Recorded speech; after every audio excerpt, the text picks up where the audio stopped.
the campus of Virginia Tech, where tonight the nation gets its first look at maybe college football's best player. Byron Leftwich, he's this generation's prototype QB, in total command of offense on demand. He's a senior with skills and smarts, and he sent expectations soaring in West Virginia. When he comes across the border tonight, and 65,000 Hokie faithful and one tough defensive weight, they think something special's cooking in Blacksburg.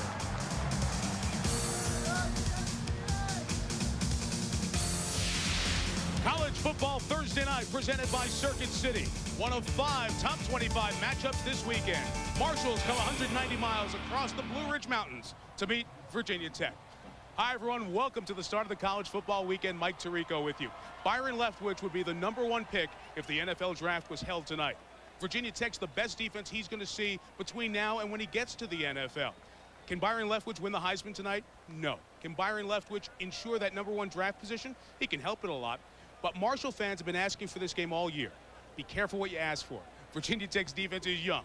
They're fast. They're really good. And this atmosphere is one of the toughest in the country. This is the home of Beamer Ball. The head coach of Virginia Tech is with Dr. Jerry Punch.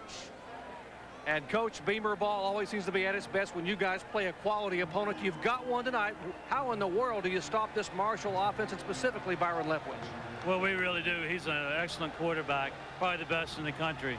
I think like any quarterback, you got to disrupt him. And if we can't do that, if you let him sit back there and throw now, he's excellent. Your running back tandem, arguably the best in the nation, facing a defense that's 106th a year ago against the run. One would think the game plan would be simple. Just run the football, but is it?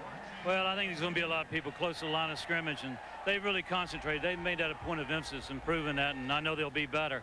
And we just got to do our thing. Well, Mike Tirico, when Frank Beamer was a little boy, he thought the S on Superman's chest stood for special team. That's why he's made those guys the superheroes here in Hokie land. Well, Doc, Coach Corso, Kirk Herbstreit concur. And let's talk for a second about the #9 team in the country. Leftwich is the headline, but the big story here is a good Virginia Tech team. Start with their defense, young but fast. Well, Frank Beamer just touched on it. He talked about disrupting Byron Leftwich. It's a young defense, but Bud Foster, the defensive coordinator, has built a defense around an aggressive attitude and attacking. They have defensive ends that are as athletic as any defensive ends you're going to see in college football. Nathaniel Adibi on one side and Jim Davis on the other. They're going to come after Byron Leftwich. They're going to try to pressure with 4.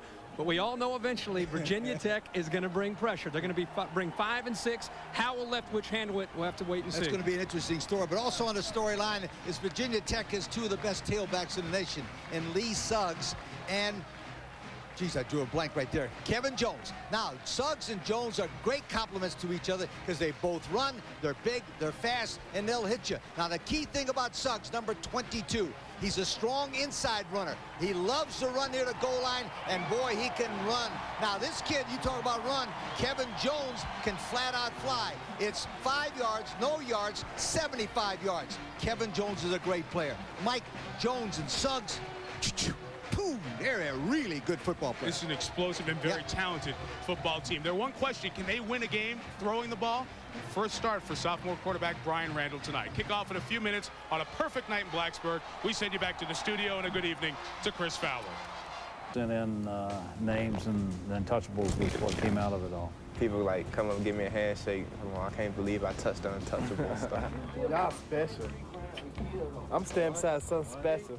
I think Lee's definitely a big brother, but you know, Kevin's a very mature guy. See, the girls say I'm nice and chocolate, so they might as well call me Hershey. I'm KJ, and I rock that number 7 jersey. I think Lee is a great short yardage goal line runner, but he has the speed and the moves to take it the distance. Here's Suggs, all alone, 10-5, touchdown. I think Kevin's a little more of a flashy runner right now. Sometimes they call me Holiday. Every time I touch the ball, it's like Christmas. I'm so laid back, you know, and he's so energetic and talks a lot, so it just fits. We had two guys talking, might say the wrong thing. Well, we've always believed that, you just got to have at least 2 tailbacks because, those guys are going to get nicked up. I'm getting old. You are. Hamstring, back, neck. Ever since I've been in Tech, it's been 2 backs that's played. I'm always rotating. I don't think it matters that much because I'm still getting the ball. He's getting the ball. I think everybody's happy and we're winning games. the weight room an appropriate place to interview those guys. Those guys are both specimens. They have an amazing strength and conditioning program at Virginia Tech. Meanwhile, in Huntington, West Virginia, not nearly enough tickets to this game in Blacksburg to meet the demands of their fans. So they set up a big screen watching inside Marshall University Stadium. A couple thousand more at Harris Riverfront Park. That's nice because instead of just throwing stuff at your TV when Lee says something wacky, you can all join together and boo. It's a lot more fun to be together. Kickoff coming up. Mr. Suggs and Mr. Jones for the Hokies. Can Marshall handle them? Will this be a Byron Leftwich breakout night? Mike, Doc, Lee, and Kirkwood kickoff after this.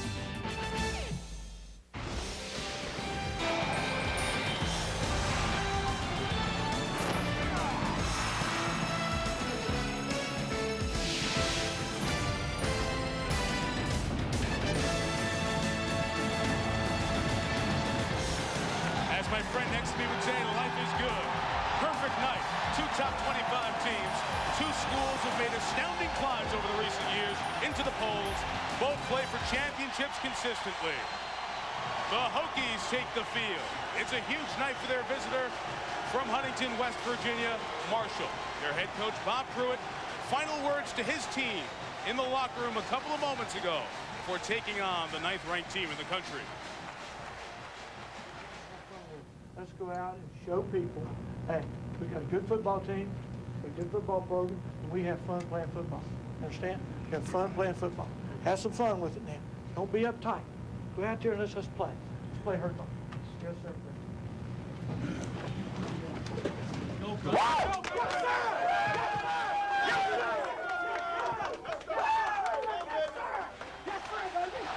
That's the scene inside the Marshall locker room, and this is the scene. Lane Stadium, Worsham Field, new south end zone completed, 65,000 on hand, a great crowd, and a terrific atmosphere for football. Mike Tirico, Lee Corso, Kirk Herbstreit again. Marshall's going to get the ball first as we're here a minute before kickoff. Tell me what to look for early on from both teams. Lead with Marshall. What I'm looking for, that Virginia Tech's defense. I want you to chart out there how many times the Virginia Tech front seven hit or sack Byron Leftwich, because Kirk, I think that's a secret. Not only sacking him, but hitting him like Miami hit Grossman. Boom, boom, boom, over and over again. Well, Marshall's coming to this game respecting Virginia Tech's defense, so you can bet they're going to come in. We talked yesterday with Byron. He said it's going to be a little bit more conservative. Survive the initial surge of this crowd and this defensive pressure. Maybe try to work to establish the running game and then go back to doing what they do best, and that's throwing the ball with Byron. The other nice subplot, I mentioned these two schools are separated by 190 miles. There are a lot of kids on the field who know each other. There's no hiding behind the face mask in this one. The state of Virginia has become very rich for athletic talent over the last few years. This tells you right there, 21 for Marshall and 49 for Virginia Tech from the state of Virginia. And how about Deep Creek High School? They play tomorrow night, but this is the night to give them their shout out. 9 players in this game come from Deep Creek High School in that talented Tidewater area of Chesapeake. Well, he is the winningest coach at his alma mater. And right before the game, Frank Beamer's jersey number was retired. As Frank said, a former defensive back who had 9 interceptions in his career, they did it more for my coaching than my playing. And he goes up against Bob Pruitt, a guy who's known for 30 years here tonight. Virginia Tech won the toss, deferred the option to the second half, so Marshall will receive. That means you'll get Byron Leftwich coming on the field right away, but you also get your first look at Virginia Tech's special teams, from blocking kicks to coverage, among the best in the country. Virginia Tech beat LSU on this field 10 days ago. Marshall beat Appalachian State in its opener in Huntington, 50-17. We are underway from Blacksburg. And Roberto Terrell going to take a seat after the deep kickoff by John Muller. Here comes Byron Leftwich, 6'6", senior quarterback, 28th career start, 20-7 is his record. Maybe one of the top 5 quarterbacks to ever come here and play against Frank Beamer's V-Tech team. Handling the ball, 1 back, 3 wides. Franklin Wallace, top rusher the last 2 years. First game for Darius Watts, shoulder injury. Davis, 11 for 264 in the opener. Marriott had 234 in their bowl game. Raiders, a transfer from Georgia. They like him a lot. Byron Leftwich, welcome to Blacksburg.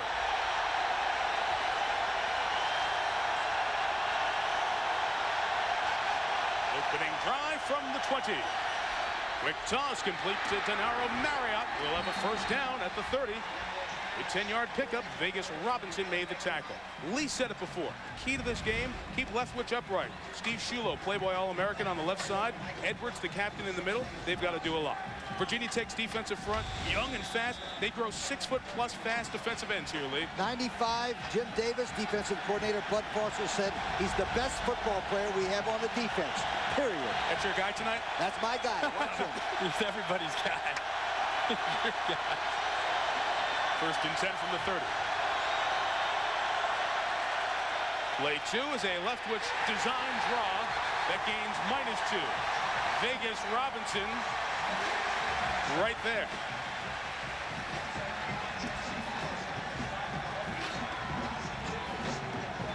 Flag was picked up, so no flag from the Big East officials.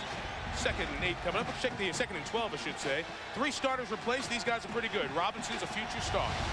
Roniel Whitaker back from a 2-game suspension, anxious, and D'Angelo Hall, number 4, might be one of the best corners in all of college football. Watch him tonight. Is that your guy tonight? That's my guy. Okay. Hall is bottom of the screen on 2nd, and we'll call it 13. Leftwich has some time. That one a little bit short for Darius Watts. It's incomplete. 3rd down coming up. They did not move the down marker. That should have been back at the 28-yard line because he lost a couple on the run. The down marker on the far side was not moved, and the umpire's done a good job. He spotted it. They're putting the ball in the correct spot. Well, you know what? They're not, Lee. They're making a mistake here. Yeah, they are. They're putting the ball at the 30, and they're making a mistake. It should be at the 28. And this is not a good situation for Marshall. Uh-oh, they're going to fix it. They got it. Now they're getting it right. Okay. Virginia Tech has only allowed 4 of the last 27 3rd and long situations to make first down. 4 out of 27. Not good. Byron Leftwich, the first thing he said yesterday is we have to avoid 3rd and long. All offenses want to avoid 3rd and long, but especially early in the game against this defense with this crowd. Here comes the crowd. I think they love 3rd down so much because if they stop them, then the punt block team comes on. Then they really go nuts. Leftwich, punt right, back left, complete. Marriott lost the ball. Robinson took it away. Who's got it? Hokies.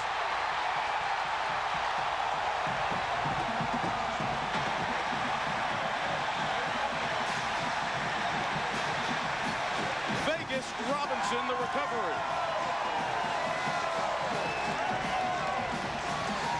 Marshall has to be happy here with the execution. We talked about can they protect Leftwich. Here he has all day to throw. Comes back to his secondary receiver. And Marriott's just got to hold on to the football. If he holds on to it, he has the first down.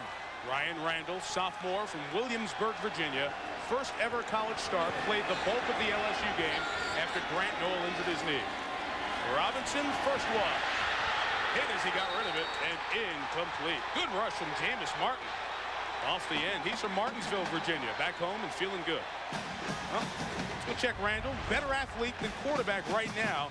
51 career passes, 1 touchdown, 1 interception. Handling the ball, they're awesome at tailback. Suggs starts. You'll see Jones later. The fullback, he may see the ball once tonight. Witten, Wilford, and Willis, total in 2 games, 6 catches. If there's a weakness to Virginia Tech, it's catching the ball downfield. 2nd and 10.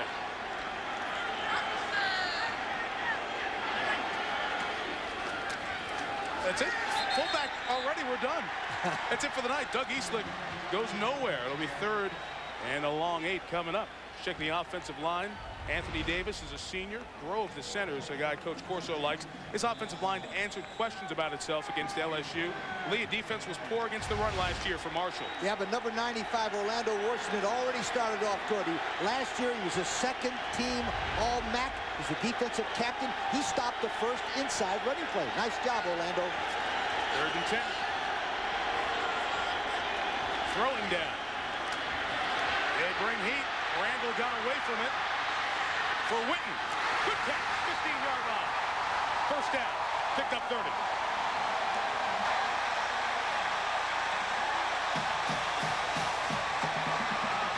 Now, Ryan Randall makes a good play of scrambling, but Kirk, he could have for at least further than he threw the football. Watch the opening right there. But he makes a good play on a run, doesn't he? Does a nice job here. Remember, he's still a young quarterback. The thing that it's a little risky for Marshall. All-out blitz here on 3rd and long. He had the run, but he also able to find an open receiver downfield one-on-one. Movement on John Dunn, the sophomore right tackle, will back Virginia Tech out of the red zone. The snap, false start on the offense. 5-yard penalty, remains first down. Let's finish up the lineups with Marshall. Those linebackers, a key player there in Charles Tynes, number 45 in white. You're going to see him a bunch tonight. He's out of Bluefield, West Virginia. Durant Smith in the middle. It's a classic thumper. This is the best part of their defense. This is the most talented bunch. The safeties are going to be at the line of scrimmage, so Terrell and Satterwhite have to play well in man coverage. They're going to be on an island all night long. 1st and 15 for a first down, 21 for a touchdown. Randall was locked on one guy and then got to see Torino Brown come on in. The junior from Batesville, Mississippi, with the sack. It's funny because we're watching two defenses with the same theory. They're both going to crowd the line. Marshall's made it very clear this first drive. They're bringing everybody. They realize that Brian Brandel is inexperienced as a quarterback. He still is developing as a thrower, so they're going to give him man, and they're going to blitz him and give him a lot of different looks to see how he handles it. I was interested to see that Virginia Tech didn't immediately go the running game against LSU. They ran the ball in. 23 yards for a first down. 2 plays to get it. Lee Suggs got about 3. Chris Crocker, a very good free safety. He's one of those kids from the high school we talked about with 9 players in the game. He made the stop there. We're going to be calling Chris Crocker and Terrence Tarpley's name all night. They are one thing they've been doing in preparing for this game is they've been seeing Lee Suggs and Kevin Jones in their sleep. Their entire mission today is to stop Virginia Tech from running and make them throw. From here, it would be a 42-yard field goal, so they need 19 for a first down. 10 yards would certainly help get them closer for 3. Pressure again. Randall put it up, and that's going to be incomplete. Randall had to throw the ball early, and the sophomore receiver, Richard Johnson, had no idea that his quarterback was getting lit up by that man right there, Terrence Tarpley. Marshall's defense shows a little bit more than some expected to see out of the Thundering Herd, at least in that first drive. And Carter Worley will come on for a field goal. Made his only attempt this year. Struggled last year. Just about a dozen. And Virginia Tech calls for time. They only had 10 players on the field. And who's responsible for that? Frank Beamer's the special teams coach. Anthony Davis wasn't on the field. We weren't happy with it. So the field goal attempt will come up from the same distance, but Tech is shy 1 timeout. Tell you what, guys, considering what happened there for Marshall, when they had the ball offensively, they had people open downfield, and within their first few plays, came up with a first down on 3rd and long. Fumbled it, had a mistake. They gave up the ball inside their own 50, and for their defense to play that way, it's a big lift for them. They talked about playing well early in this game, to stay in it early. It's a great start for them. But I think Virginia Tech played right into their hands by trying to be fancy. I mean, they cannot be fancy. Looking at the LSU film, they were very, very fortunate to win that game, but they won it with special teams and running the football. I think the Kirk, they got to go back to that. Even though they have 8 in the box, make it work. Yep, it's going to be 8 and 9 all night long. All right, so here is Worley's attempt. The 2nd-year kicker, an all-state soccer player in prep school at Fort Union, from 42 yards out. Got it. Virginia Tech turns a turnover into a field goal. Hokies 3, Thundering Herd nothing in Blacksburg. Out in Blacksburg, happy to see Virginia Tech turn the fumble into 3 points. Short drive. They got to the 16, but backed up with penalties. John Molerup will kick it off. He averages kicking it right about to the 1 or 2 yard line. Good senior kicker. We'll see where Byron Leftwich and the Thundering Herd will get their hands on the ball. Like last year, Marshall had problems with the kickoff return. They ranked 109th in kickoff return. Very poor. Wilbur Hargrove is on the field, but he will not catch this one. It will be Brandon Carey.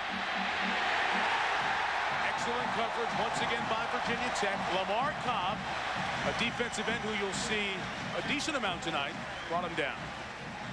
ESPN's College Football Saturday after game day from Columbus. It's an ACC double dip. Georgia Tech and Clemson at noon Eastern down in South Carolina. Then in prime time, College Football Saturday presented by U.S. Postal Service. Number 5 Florida State Chris Ricks taking on Ralph Region's Maryland team. That's after the scoreboard show. 7:45 Eastern. College Football Saturday on ESPN. Plus a good slate of games on ESPN2 as well.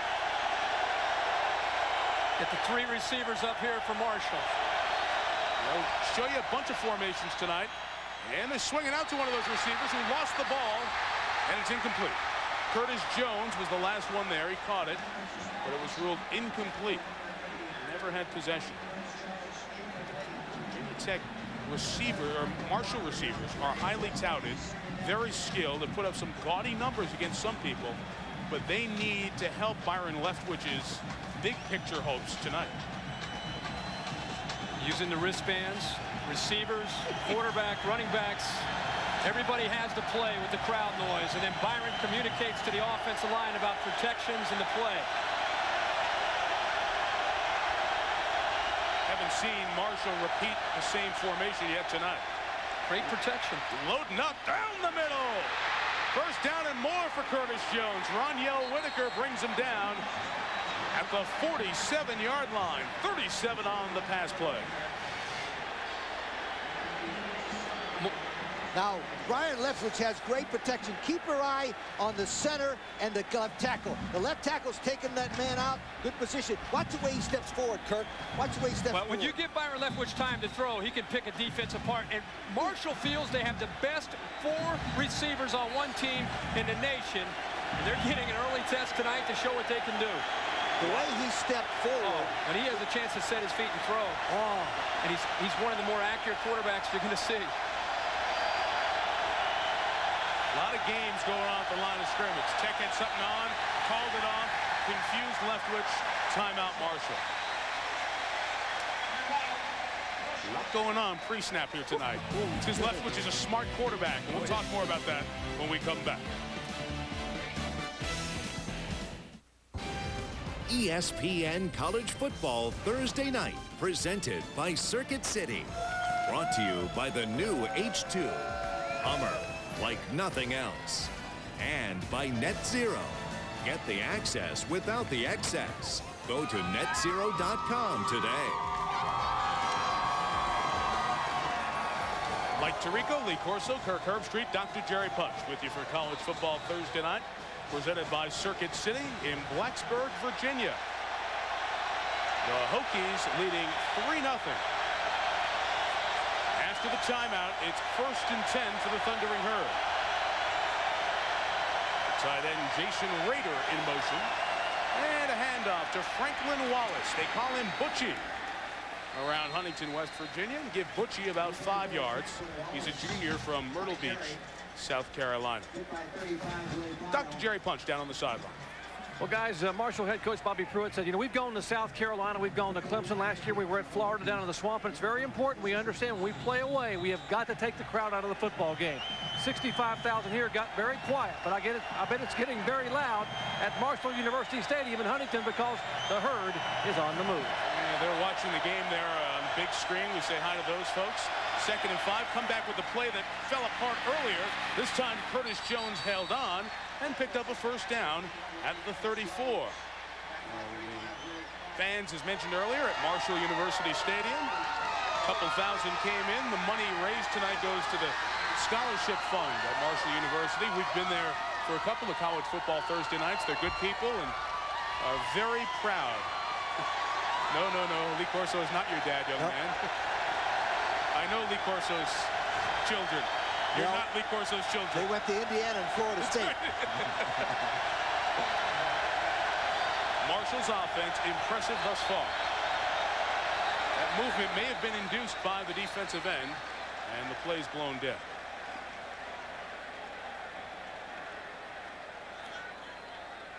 Gene Steratore looks familiar. He was our referee with this crew at BYU a couple of weeks ago. They're going to follow us all year. neutral zone infraction on the defense. 5-yard penalty. First down. Movement induced by the defensive end. Well, one of the things that the defensive ends are doing is they're trying to get the snap count and listening to it. But I think Marshall's doing a wonderful job. They've got Kirk, you know, with the silent snap count, which means the center can snap the ball anytime he's ready. That's very good on Marshall's part. The other thing they're doing is they're mixing in a lot of formations, the run, the pass. They're keeping Virginia Tech's aggressive defense more on their heels than able to pin their ears back. Coles was the guilty party there. Leftwich to throw. Lots of time, too. Fires complete to the 6 for Curtis Jones again. So the senior Jones has come out with a couple of big games tonight. That one for 24. This is when you have a great relationship between a quarterback and the receiver. Byron Leftwich threw this ball to a spot and waited for Jones to make the adjustment. He put enough of a touch on the ball. What you couldn't see there is while he threw that, Jones was tangled up with a defender, and then he pulled away right into the open area. But did you notice those famous defensive ends from Virginia Tech haven't come close to him yet? Not close to him, Mike. Eddie Smolder, the backup tight end, is in there. He's a better blocker. They give to Wallace. Not much room to go. Yards are tough down here against Tech. Michael Crawford, the rover out of Baltimore, Maryland, made the play. And if those defensive ends, gentlemen, are not getting to him, then Steve Shulo and Nate McPeak, the 2 tackles, have got to be doing a wonderful job, Kirk.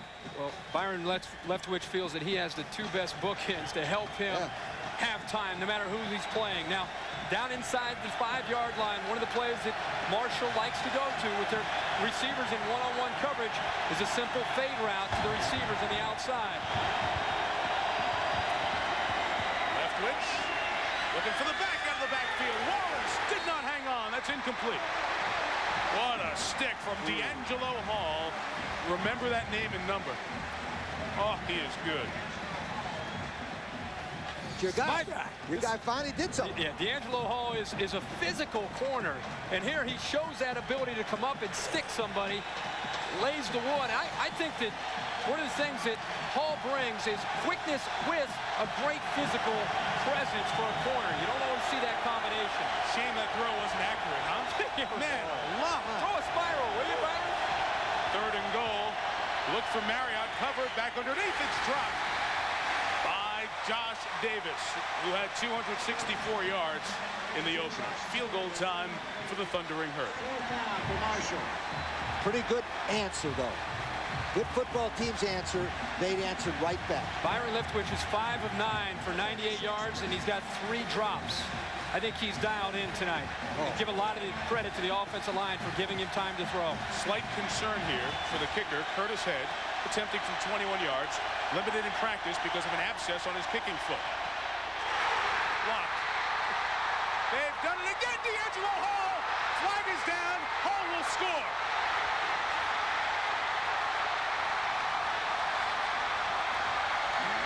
The amazing Virginia Tech special teams do it again with the block. Well, let's check the flag first. It might be a hold on the run back on Tech.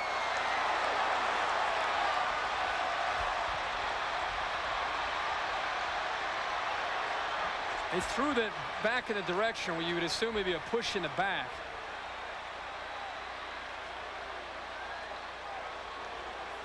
Going forward, maybe on the handoff of the ball. Well, first of all, I know Beamer ball is about blocking kicks, but I think the 3 of us could have gotten in the way of this one. This was a low kick. It was low. But once D'Angelo Hall is fighting for the football, it's almost like rugby. It's a scrum. Now watch the kick here. Did he? Ooh, that's off the center. Right off his butt. Now D'Angelo Hall picks it up behind him. There was a push in the back, and they're going to bring it all the way back. Called an illegal forward pass. It will, in all likelihood, technically be a block. And sometimes timing is rushed because of intimidation. And that's why Frank Beamer's teams average better than a kick block every 2 games. It's just amazing numbers. And they have already done it a couple of times this year. Marshall, I think, had 3 extra points blocked last week. So this is one of the weakest parts of this football team Bobby Pruitt has, as against the strength of that man, Frank Beamer. Special teams are weak. Head missed 3 extra points last week. in part because of bad foot. And that kick wasn't very nice either. So, great drive, nothing to show for it. Tech back on the field. And here's Lee Suggs. Gets it out to the 14, a pickup of about 3 yards, and Yancey Satterwhite made the tackle. How often do you have a field goal blocked and catch a break? Because that's how Virginia Tech beats you. They block a kick and they return it for 50 or 60 yards and a touchdown, and now you're down 10-0. The crowd's in the game. You get your own field goal blocked, and the crowd stays quiet. They go out of the game thanks to that penalty. Right. So. 2nd and 6 now. Suggs again, second carry, big opening up the middle, big opening down the sideline. Lee Suggs to the 35. 21 first down yards until Charles Tynes made the tackle. One of the great things about Lee Suggs is he scored a touchdown in each of the 15 games he started for Virginia Tech. Kirk, a nice cutback, but the big tackle on the left side, Anthony Davis, did a nice job. Anthony Davis picks up the block, and Lee Suggs, when you talk about his strength, it's his vision. Yep. Ability to see the hole open up, and then the burst to get inside it. And he also has power. He's got all the things you're looking for in a premier back. Keep your eye on that number 7. He comes out, they get better. Kevin Jones. That guy. They get better. Kevin Jones. 43-yard line. 8 first down yards. Jones, a sophomore from Chester, PA. Jones has, talking about a burst, this is the speed guy. When he gets back there, he's got tremendous speed. He just needs a crack. He shows also a little bit of power. Marshall keeping everybody up at the line of scrimmage. And I think Virginia Tech went back and listened to Lee and said, listen, we don't care how many you have up there. We're going to come right at you with our ground game. Jones, the most highly rated recruit in Virginia Tech history. There's Michael Vick's old number, 7. There he goes again, this time into the teeth of that defense, but enough, as you see, past the yellow line for a first down at the 46-yard line. You may remember there was a ceremony last home game against LSU. They retired Michael Vick's jersey, not his number, just like they did with Frank Beamer, the head coach, tonight. And I think it's a great move because it honors Mike Vick, one of the best players this school will ever see, and it also gives you a recruiting chip. You can offer to great recruits like this guy, hey, you can come wear Mike Vick's number and make 7 something special. Like Syracuse does 44, right? That's correct, sir. So Jones earned it last year. Big East Rookie of the Year, nearly 1,000 yards. After Suggs' injury, he took over the running back job. It's 3 carries in a row now for Jones to the 48. And whenever he gets winded after picks up to 8, 5, and 6, he always brings Suggs back in. Kevin Jones earned my respect, Kirk and Mike, when he got 160 yards rushing against Miami last year. Yo. Yep. Enough said. Enough said. Enough said. Virginia Tech, last few plays, they've gone to the 2 tight end look, and they've simplified things, running the ball.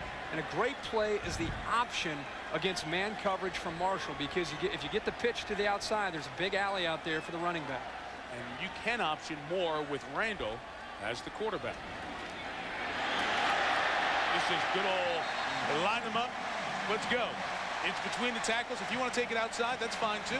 We're running all the way down the field. Jones out, Suggs in. Got some water, let's go. Jones, 4 carries, 24 yards.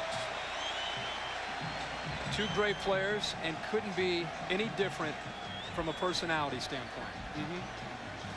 Lee Suggs, quiet, reserved, have to almost guess what he's thinking. Kevin Jones wears his emotions on his sleeves. When we were hanging with them yesterday, I'd say for every 50 words Jones said, Suggs had 2, right? Right. There goes Suggs. Delivers the blow against Durant Smith. A good thumper in there at middle backer. That's a pickup of 8. Anthony Davis, Jacob Gibson, Jake Grove, the left side of the Virginia Tech offense is just coming off the ball. You know what they remind me of this drive? Miami last week when we saw them against the Hurricanes, against the Gators. They came off the ball with an explosion, didn't they, Kirk? Boom, boom, boom. Just came up and they handed the ball to McGahee and just said, pound him, pound him. Yeah, it is. It's been all Jones and Suggs on this drive that started at the 10. Richard Johnson, sophomore receiver, is in motion. Suggs again. These are my favorite kind of football drives because this shows you, hey, we're going to be here all night, and we don't need to be special. We're just going to pound you. And what happens to a defense psychologically when this happens. This is worse than an 80-yard touchdown because they're wearing you down physically and mentally when you go about 8 or 9 plays at 5 and 6 yards a clip by running it right down their throat. You showed number 21 Terrence Tarpley as that rover being a good, well, he's making a lot of tackles now, and that's not good. Not at all. Not very good. When the safeties are making tackles, not good, Mike. When do you throw? When do you go play action? Play action. Next week. Jones. Touchdown.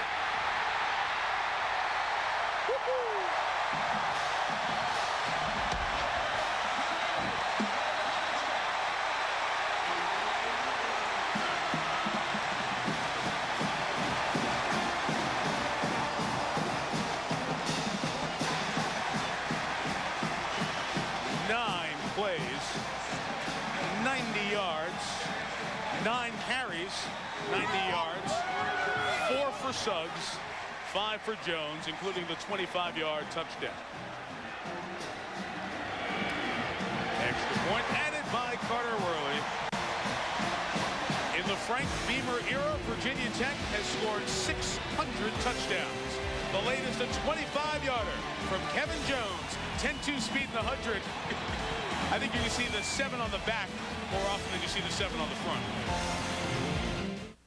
Jones, the 5th of the 9 rushes for 90 yards on that drive. The Philadelphia Phillies fan takes it in. Suggs had 2, Jones had 4. Suggs had 2 more, and Jones came in for the coup de grace. That's a men against boys drive, you know?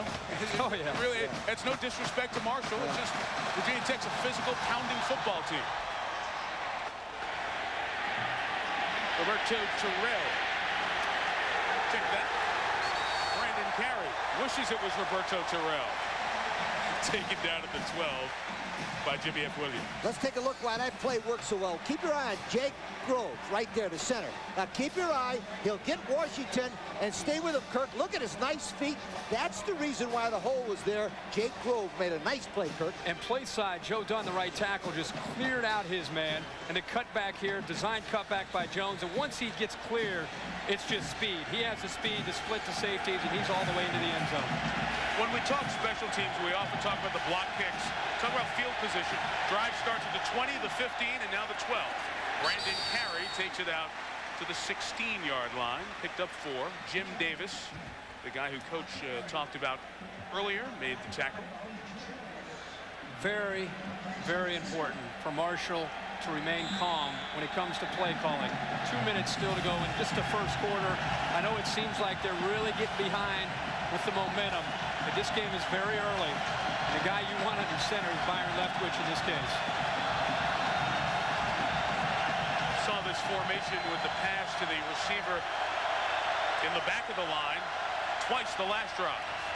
This time Leftwich looks downfield and it's covered, and Byron goes down, trying to make something happen. Is the ball free? Is it Tech ball? Let's see. The referee looked for a second. Leftwich still had it. Excellent coverage downfield by Hall, Whitaker, and company. Coverage sack by Virginia Tech. Secondary sitting back in zone. They're showing a lot of blitz, showing different looks up front, trying to confuse the offensive line, but this time he had time to throw. That was just outstanding coverage. Tim Sandage, Jason Lawless, the rest of the defense, all fired up. Pin your ears back, 3rd and a dozen. Marshall's got it at its own 10.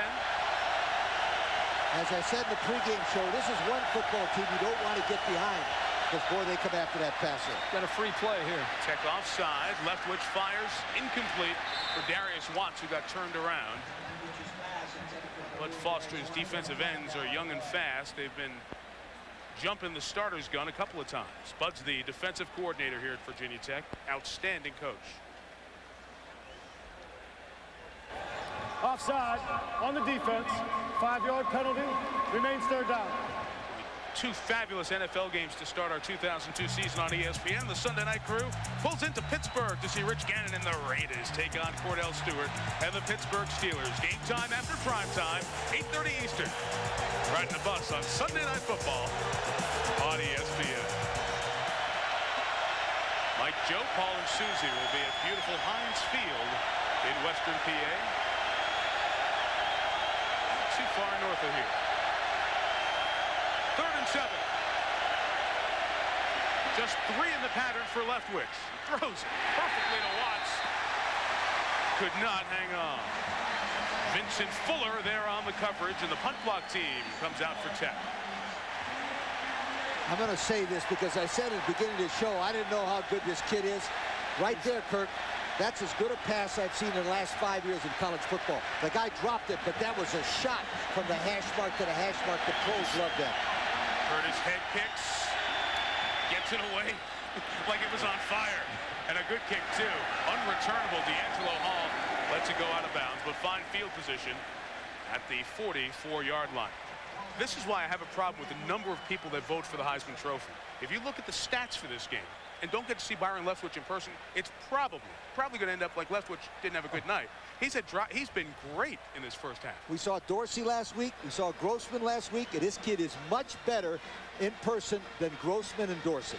4 drops tonight. His wide receivers have to help him. I mean, the last play, Darius Watts, who's one of the better receivers in the country, come back to the ball. If he comes back to the ball, Fuller's not going to get around to make the play. They've got to help him out. Leftwich can handle this environment. Yeah, I don't know if can the team? I don't know his defense can. Oh, here comes some option. A little triple option out of this formation from Virginia Tech. Randall at the quarterback. There you go. Stick it in the belly. Pull it out. If you count the numbers right. And Randall spins and turns to the 47. Picks up 3 yards. It's like radar over there. Herb Street loves seeing a little bit of triple option. The radar just went up. That's Air his Force. stuff. Well, let me just tell you that's his stuff. Brian Steinspring, the new offensive coordinator, first year as a coordinator, he called the plays in the Gator Bowl against Florida State. He's doing a good job. But they also brought in a secret weapon by the name of Kevin Rogers. Was at Syracuse for years. Was at Notre Dame last year as an offensive coordinator. This year he's kind of a consultant and quarterback coach. And one of the things that they've put in is a lot of formations and the option. First pass in the last 11 snaps is caught by the fullback, Doug Eastlick. One of the fullbacks touched it twice in the first quarter, and Eastlick's right at the line and has a first down. Remember, I'm reading Frank Beamer told us every once in a while they let him run it, and every once in a while they throw it. But that might be it. That might be it till Texas A&M. Well, you're right. As long as Eastlick's in there, if they put number 32, Cedric Humes, in, watch out. Now it becomes more of a Miami of Florida fullback because he's kind of a tailback playing fullback. Randall was trying to show that awareness and going to let the quarter run out, but the play went out of bounds. It wasn't stopped just because they obtained a first down, so they'll run at least one more here in the opening quarter. Kevin Jones able to pop it outside and only get a yard or so. Was strung out early and cleaned up late by Chris Crocker, the free safety out of Chesapeake. Here's Dr. Punch. Jerry? Guys, that's Virginia Tech's very effective offensive drive a moment ago when the Thundering Herd came to the sideline. Bill Wilt, the defensive coordinator for Marshall, and the defensive line coach, he and Bobby Pruitt made some changes up front. Now the Thundering Herd, Marshall, they're primarily a slant team up front. And Tech took advantage of those slants to be able to get some gaping holes. They changed the slant, changed the front charge to try to fill in some of those holes and try to stop the running game on this possession. A little bit better, Jerry, on that run. Here's 2nd and 9. Jones again, seeking the hole, and caught from behind at the 28 by Charles Times. Add 16 to Jones' total. He ran for 66 yards in the opening quarter and a touchdown. Virginia Tech ran for 106 yards in the first quarter. All Jones and Suggs. This score from 25 yards out after a missed field goal capped the only touchdown drive after one. Virginia Tech by 10 on College Football Thursday night, presented by Circuit City. Number 2 on the campus of the Virginia Polytechnic Institute and State University. Thankfully, they say Virginia Tech's okay to call them as well. Hokies lead by the score of 10-0. Lee Suggs is the tailback in the game as their drive continues from the 28-yard line. There is Suggs. Nice block from his fullback Eastlick, but only a yard or so there as he's driven down.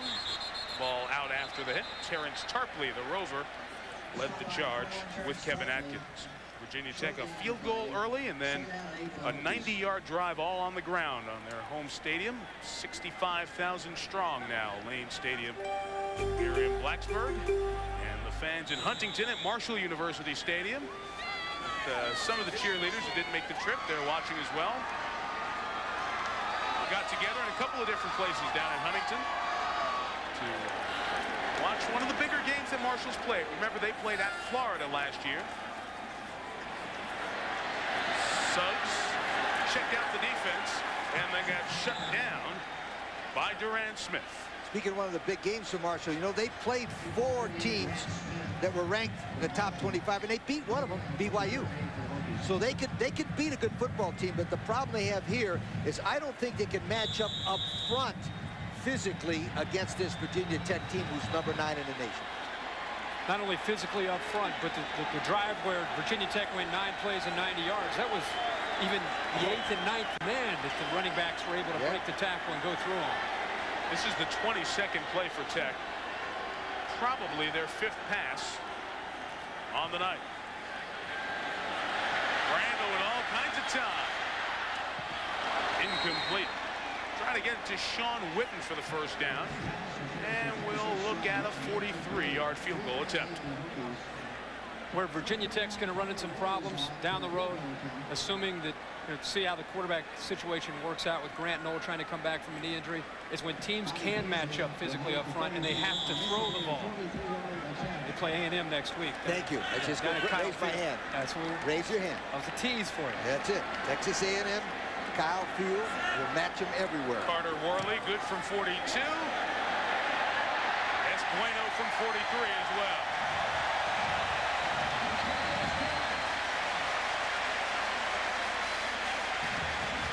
So those 2 field goals by Worley exceed his long of last year, which was 41.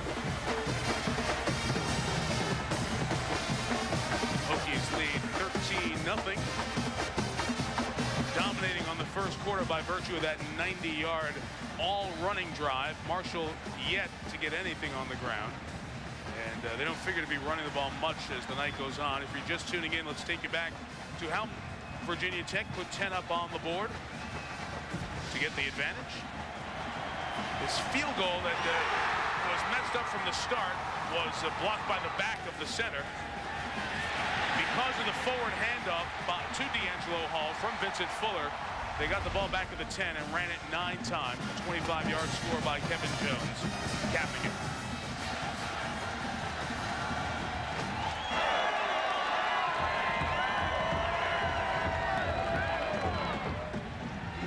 Byron Leftwich has not been rattled by this rabid crowd thus far this evening. He has been solid. His receivers are letting him down. They're putting the ball down on the ground. A fumble and 4 drops.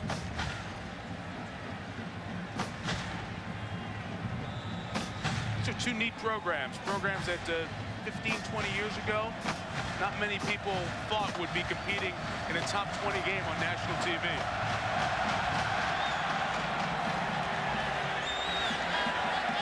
Fielded by Wilbur Hargrove. They like his speed.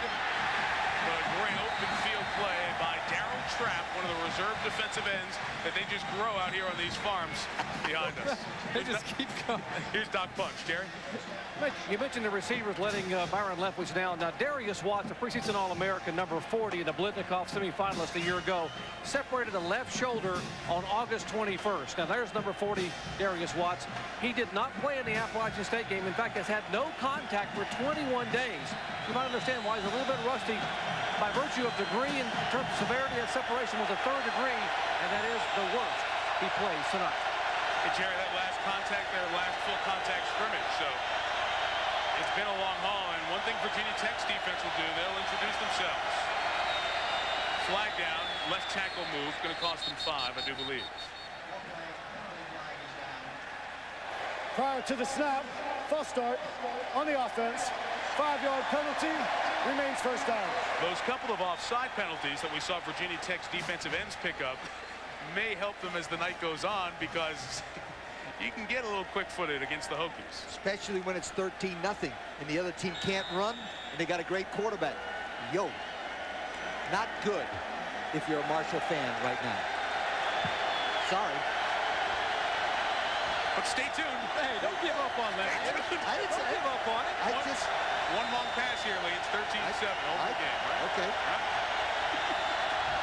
This is where it's gotten louder because they closed off the south end with a beautiful new 3-tier grandstand. Franklin Wallace runs it back past the original line of scrimmage and out to the 16-yard line. Second down. What you like about Leftwich is that he's not panicking. He's not pointing fingers at his receivers. He's very calm in his demeanor, and that's important for a leader when you're in a situation where you're down 13-0 in what is, I think, one of the toughest environments in college football. You have to be able to look at your leader and feel confident that you can come back. That's something that Byron Leftwich has. They rush 5. Picked up. The underneath route is caught by Watts. The guy with the bad shoulders driven into the turf by Garnell Wilds, the reserve cornerback. Junior out of Tampa, Florida. Well, this is the south end zone edition that we were talking about. Remember, guys, this was nothing over here. It's got a scoreboard, some high school bleachers. Yeah. And I got luxury suites in here, 3 tiers. It's tall. It's intimidating. And we talked to the folks. Bill Roth, the longtime play-by-play voice of the Hokies, said, it was so loud here during the LSU game compared to other big games. That end zone's made a huge difference. Well, we came in here a lot in '99 with the year they had Corey Moore and Michael Vick on their way to the Sugar Bowl, and we thought it was loud then. It's even louder. 3rd and 8. Tech rushes 5. Leftwich 5 in the pattern, and completed the 31 for Curtis Jones. A first down for the senior. Might start to lock in on Curtis Jones. Jones is making catches for him. The thing I like about Leftwich's delivery, and the fact is, we talked about this before, but Kirk, when he steps forward over that left foot, he's got a perfect throwing motion for 6'6". Yeah, he's big, 6'6", and he's also, you're seeing different kind of throws. You're seeing the ball that needs to have a little bit extra, a little bit of zip. He also has the touch pass. Whistles again, stopping play.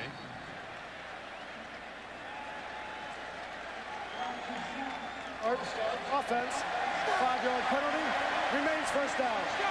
There's a great folksiness to that man, 59-year-old Bobby Pruitt, the winningest coach in Marshall history, a Marshall alum, who got his master's actually here at Virginia Tech. Sure did. He said, I was a Virginia Tech fan. I coached high school in this state for 14 years. I love it. But he said, boy, we're really being nice guys. We got their fans, their field, their officials, and if they weren't all hyped up by that, we put the game on national TV, too. That's also Bobby's way of downplaying it, telling his guys, you know. What's Tech, 15-0 on ESPN? And ESPN, too. 1st and 15. A little more heat that time. And the pass is complete to the 29-yard line. A penalty marker came down as well after Denaro Marriott's catch.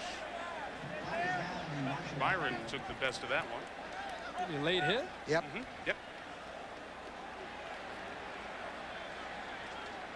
Maybe Vegas Ferguson got a hold of Byron Leftwich. These Virginia Tech players have been hearing about Byron Leftwich. So you knew coming into this game, if they had a chance to put it on him, that they're gonna. I don't know if that's Vegas. Vegas came through more with Billy Hardy, really. Billy Hardy, on the front side. Yes, sir. Move from Marshall down to the 44-yard line. The interesting thing is Billy Hardy is 5'11", 203. And old Byron is 6'6", 240. Oh, Billy's feeling bad about that one.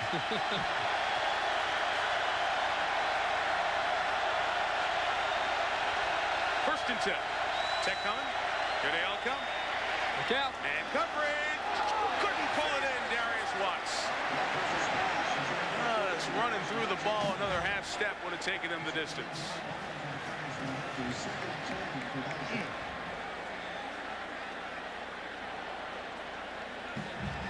Again, Byron Leftwich poise being tested.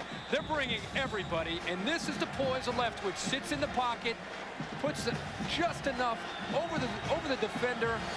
Would have been a tough catch, but Watts should have made that catch. Yes. That's the 5th drop now for Marshall. And remember, he hasn't practiced a lot. And a lot of times when a guy doesn't practice, he doesn't play as well, no matter how good he is. Make the catch.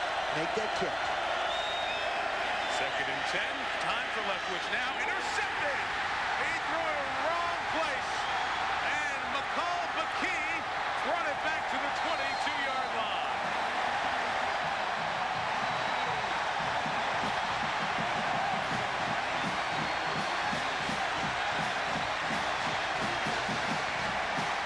He until that one.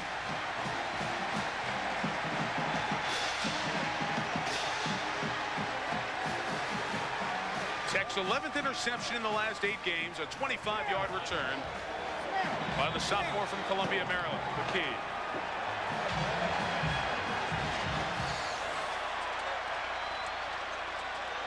I don't know if Leftwich even saw him here. Steps right up, and I think he thought Rader, the tight end, was going to continue to slide to the left. Kevin Jones carry just for a yard or so. Give him 2 officially. I think he was waiting for Rader, the tight end, middle of the screen, to keep sliding to the left, and when he didn't, Bakey does a nice job of just stepping forward and making the catch. I don't even think he saw Bakey. Now remember, this is the first time Byron has had to step forward into the closeness of all those people. So basically, I think he might have been a little bit rattled because it's the first time he caught any pressure on him at all. The offensive line's been doing a nice job.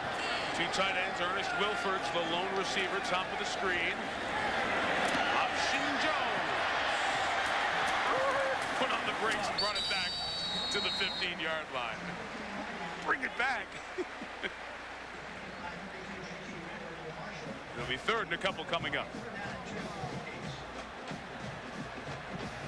Speaking of Jones, I'd like to bring up one point I almost forgot later on. Remember when Virginia Tech blocked the field goal? Yes. You know who picked it up and ran all the way with it? Jones. He was on the punt block on the field goal block team. The kid's all over the place, isn't he?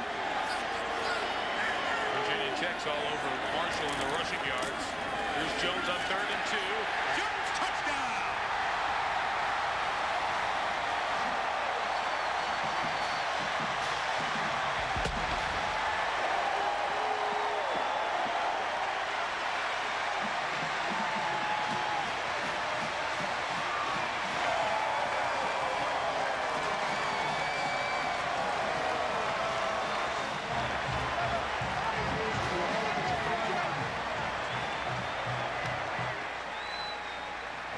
Point for Worley to make it 20-0.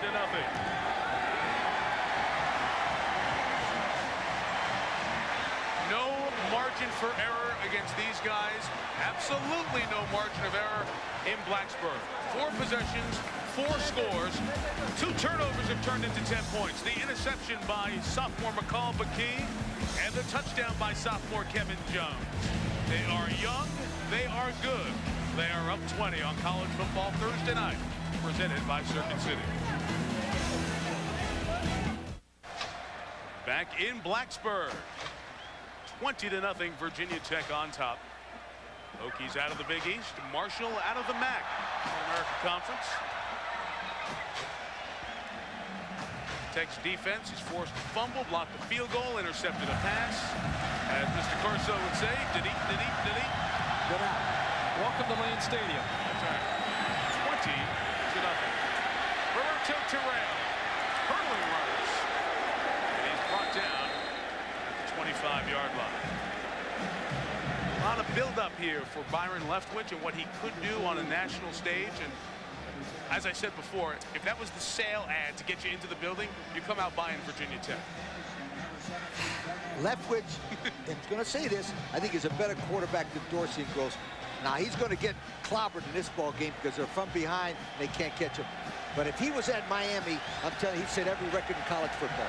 I'd say that. Well, the big question is going to be, can he win the Heisman Trophy after a game like this? I don't think so. Unless he comes back to win the game. Yeah. I mean, he's really good. Inside handoff is a good game for Brandon Carey. That'll take some of the pressure off the offensive line. An 8-yard run, and here's Dr. Jerry Punch. Just want to remind the folks listening, if I remember correctly, the last time Marshall played on national television was last year in the GMAC Bowl, and they were behind by 30 at the half and came back and won the football game. So this is a pretty good second-half football team. They believe. That's it. The Pirates aren't out there, but they believe. Listen, 4th quarter game. East Carolina allowed them to come back. Deflected and caught by Darius Watts. Is complete, but at least these guys do have the confidence knowing that if they do get down, they can get a score here before halftime and be competitive in the second half. Sure, and with Leftwich just throwing that interception, now we're going to see, now he feels, you know, we talked about his poise, with everything kind of caving in on him. Well, now he throws a pick. Virginia Tech turns it into 6 points. Now he's going to be tested again. Officials time here. I think the chain is tangled on the far side, so they are working on important stuff, getting the chain undone. When you talk about Byron Leftwich and his gaudy numbers, here's what he did in the second half of that 2001 GMAC Bowl win over East Carolina, down 38-8, including overtime, 339 yards, 3 touchdowns, as the Thundering Herd came back to win one of the best bowl games ever. Great game. Bobby Pruitt has told us, remember, that he's had some great quarterbacks and been around one, including Danny Werfel, and he thinks, even better than Chad Pennington, that Byron Leftwich is the best quarterback he's ever coached. And people need to realize, we keep talking about his poise, because I think that's one of the things that makes him so good. That and his dedication to the game. He learned that from Chad Pennington. He studies film. He talks to the coaches. He's a student of the game. Well, we talk about Chad Pennington, who's now with the New York Jets, awaiting his turn. Vinny Testaverde keeps playing so well. Chad hasn't been able to get in there. But when Pennington was leaving his last couple of years, this young man was around, eyes and ears wide open, and he was a sponge, a great gifted player. But in those 2 years when he wasn't playing, he became a very cerebral quarterback. And Kirk, this isn't an athlete playing quarterback. This is a quarterback that's a great athlete. Sometimes you see a big, imposing athlete who's able to go back there and play the quarterback position and just think he has physical ability. His greatest strength might be his mind as a quarterback. Flag down. Brandon Carey a yard shy of the first down, but we'll check the hanky. A Hokie hanky. The thing that's funny about the Heisman Trophy, there's so many things that go into it. How many games you win, what conference you play in. For Byron Leftwich playing at Marshall, just like when Randy Moss or Chad Pennington were there, if they had great years, to get invited to New York City for a player from the MAC is almost like winning it. For him to realistically have a chance of winning it, he needs to win this game. He needs to bring his team back tonight and beat Virginia Tech. If he loses tonight and he wins the rest of his games, I promise you he'll be invited to New York City, but he's not going to win the trophy. His trophy will be next April at the draft. Introduced by Berman. Shake hands with Tagley. The first pick. Put on that baseball hat. He'll look good. He'll look good. Nice suit. Yeah. The Bengals will love him. It's their first pick. Bengals Lions. Pillow. Second and 2. Leftwich almost got hit, but a great adjustment by Jim Davis to get to the running back and bring him down for a loss. Was that my man? That's your guy. Okay, because you talked about your man. I'd like to talk about my man. All right. This guy, 6'3", 265. He had 3 sacks against LSU, and Bud Foster said to us, period, he's the best football player on a very good defensive team. That says it all. Last couple years, he's been a very good football player. Now, he's more dedicated. He's working harder in practice. He's becoming a more complete player. And with a DB on one side and Davis on the other, talking about 2 really good DNs for Virginia Tech. Marshall having communication problems, sideline to quarterback, taking a timeout. It's second. Step out as well. Inside of 7 minutes. Virginia Tech on top by 20. Trying to figure it out. Down 20 in a loud place. ESPN College Football Thursday night. Presented by Circuit City. Brought to you by Smooth Busch Beer and easy drinking Busch Light. Virginia Tech has won 18 of its last 20 home games. In a very good stead to make it 19 out of 21. After the timeout because of communication problems with the sideline, 3rd and 7.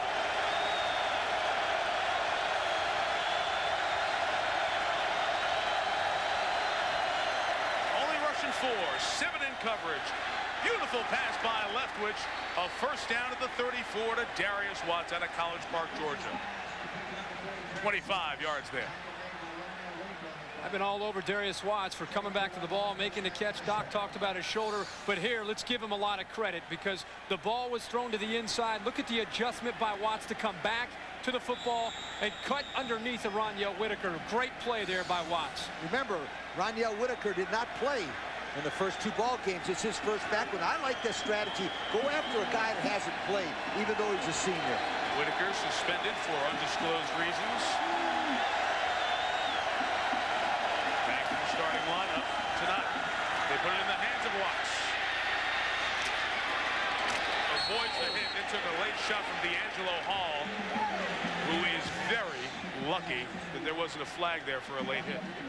Jerry Punch on the sideline. Guys, a moment ago during the timeout, a lot of frustration for Byron Leftwich.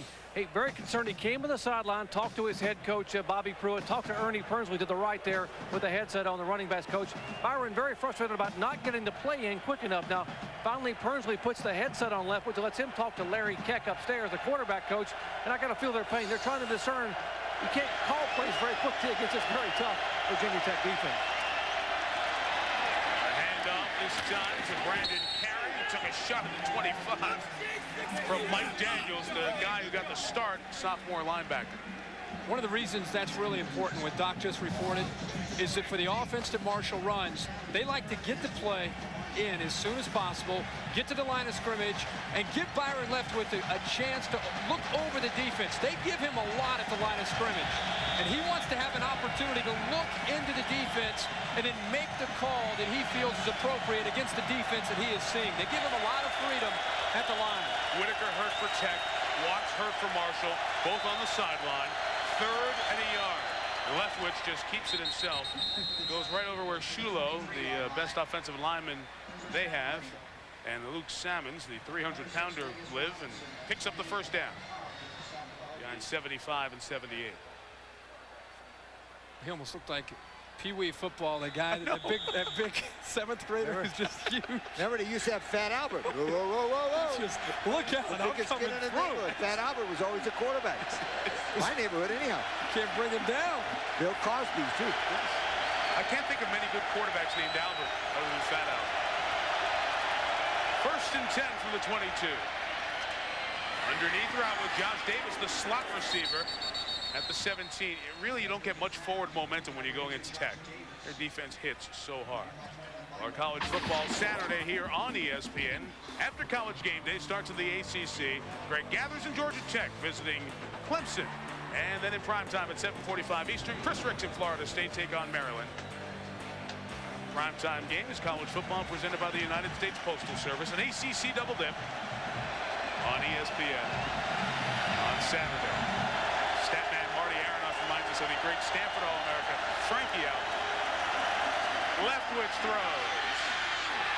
Incomplete. Good battle with Denaro Marriott and Vincent Fuller. Fuller is a very good cornerback who was the starter when Whitaker was suspended for the first 2 games. Now, boy, a terrific play by Fuller, as we talked about, 6'1", 184. But the best thing about this play was the pass. Kirk, this was right in the perfect place. If he didn't make that great defensive play, it would have been a touchdown. Good play by Fuller. Fuller was a safety before Whitaker got suspended, and they moved him. What a play. That's great instincts by Fuller to come back and find it. What a pass. Right on the spot. Watts is back in the game. Darius will be at the top of the screen. 5 for the first down. They're giving Leftwich time. Good coverage. Had to get rid of it. Good defensive pass rush by Virginia Tech. 4th down, down 20. A field goal kicker whose foot's been bothering him, hasn't kicked all week. They will go for it. Have to go for it here. I think if you're going to go for it, then you call a different play on 4th and 5. Or 3rd and 5, excuse me. We'll let you listen to the Hokie fans for 4th and 5.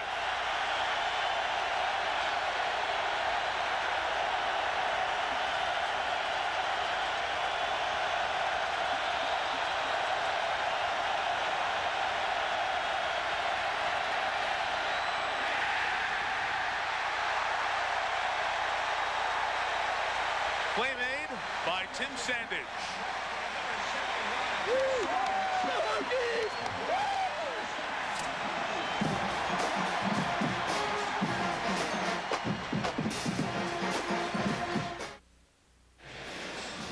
Byron Leftwich is 11 of 21 for 151 yards and 1 interception thus far.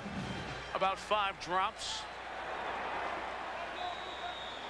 Good defense by Virginia Tech on 3rd and 4th down. They'll turn the ball over and Kevin Jones, the sophomore, sits as Lee Suggs is in the game at tailback. For Virginia Tech, leading 20-0. They've thrown 5 passes on their 25 offensive plays. Suggs left side gets it out to the 23. It's a 5-yard pickup. Number 9 taking on number 17, one of 5 matchups of top 25 teams in the ESPN USA Today coaches poll this week. Virginia Tech has forced Marshall into some early mistakes. Blocked field goal there that did not go for a touchdown, and then Byron Leftwich's interception, part of the turnovers, have led to Kevin Jones having a solid rushing day, 88 yards and 2 touchdowns. Now Lee Suggs is adding to his stats. He gets 5 hard yards and will be just on the yellow line. So it'll depend on the spot to see if he made a first down. For a speed back, Lee Suggs squares his shoulders and gets you some tough yards. I mean, I know right now the offensive line's opening up some holes, but throughout Lee Suggs' career, he's a tough runner considering how much speed he has. And I don't know what the streak is now coming into the game. He didn't have a fumble in 313 carries, only 1 fumble in his entire career at Virginia Tech. Going to add 9 carries to that tonight, so it's 322 carries with 1 fumble. Fumbled on his 14th snap or carry as a Virginia Tech player against Rutgers. Hasn't put it on the ground since. Suggs tore his ACL the first game of last year in the 3rd quarter against Connecticut. It was early enough in the season he was able to get back and rehab, so he took part in drills this spring. And there was a dilemma because Kevin Jones came in, was the Big East Rookie of the Year, had nearly 1,000 yards, and both guys had to buy in to tailback sharing, and they have, and it's working. All right, it's less than a yard. What do you think? This is your call here. This is Frank Beamer's an old-timer. Quarterback sneak over the right guard, Luke Owens. He's a Thursday Night Football fan too, so you might be on to this one. With the left side. And picks up the first down. There's Luke, disappointed that his number wasn't called out of Grundy, Virginia. One thing about Virginia Tech, as with all successful programs that have turned it around to be elite programs, starts with the recruiting. Side by side must be the weight room as well. And they do a phenomenal job in strength and conditioning here at Virginia Tech.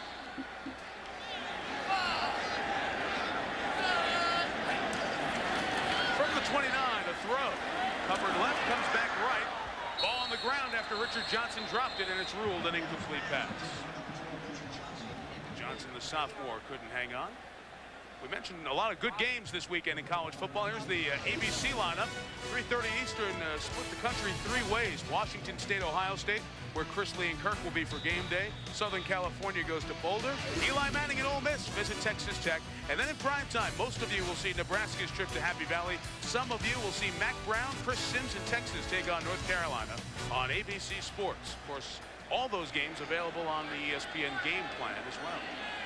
Mac Brown goes back to the football complex that Mac built. Suggs keeping his feet. What turned into what was a loss turns into a gain out to the 33-yard line. Pick up a 4, less than 3 minutes before halftime, and that means Chris Fowler. Chris? Yeah, Mike, coming up at halftime, we'll have an update on Eric Crouch's abrupt decision to retire. Trev and Mark will join me. We'll break down those yardstick games of the Horseshoe and Happy Valley and other places, and an outstanding edition of Hidden Video featuring perhaps the most versatile player in college football at the half. Oh, serious tease there. We might keep Corso in the booth for that. Forget about it. Not a chance. Hokies. 3rd and 6. High throw for Wilford and incomplete. Everything we knew about Virginia Tech, we still know. Their defense is very good. They run it very well. But if they have to throw it to win, still a question about this team. Yep.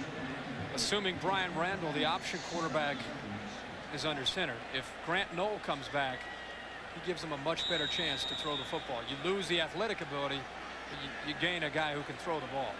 First punt for Vinnie Burns, a left footer. Josh Davis waits. Good luck, good luck, good luck, good luck. Oh, That's always dangerous against anybody. Yes. That's really dangerous against Virginia Tech.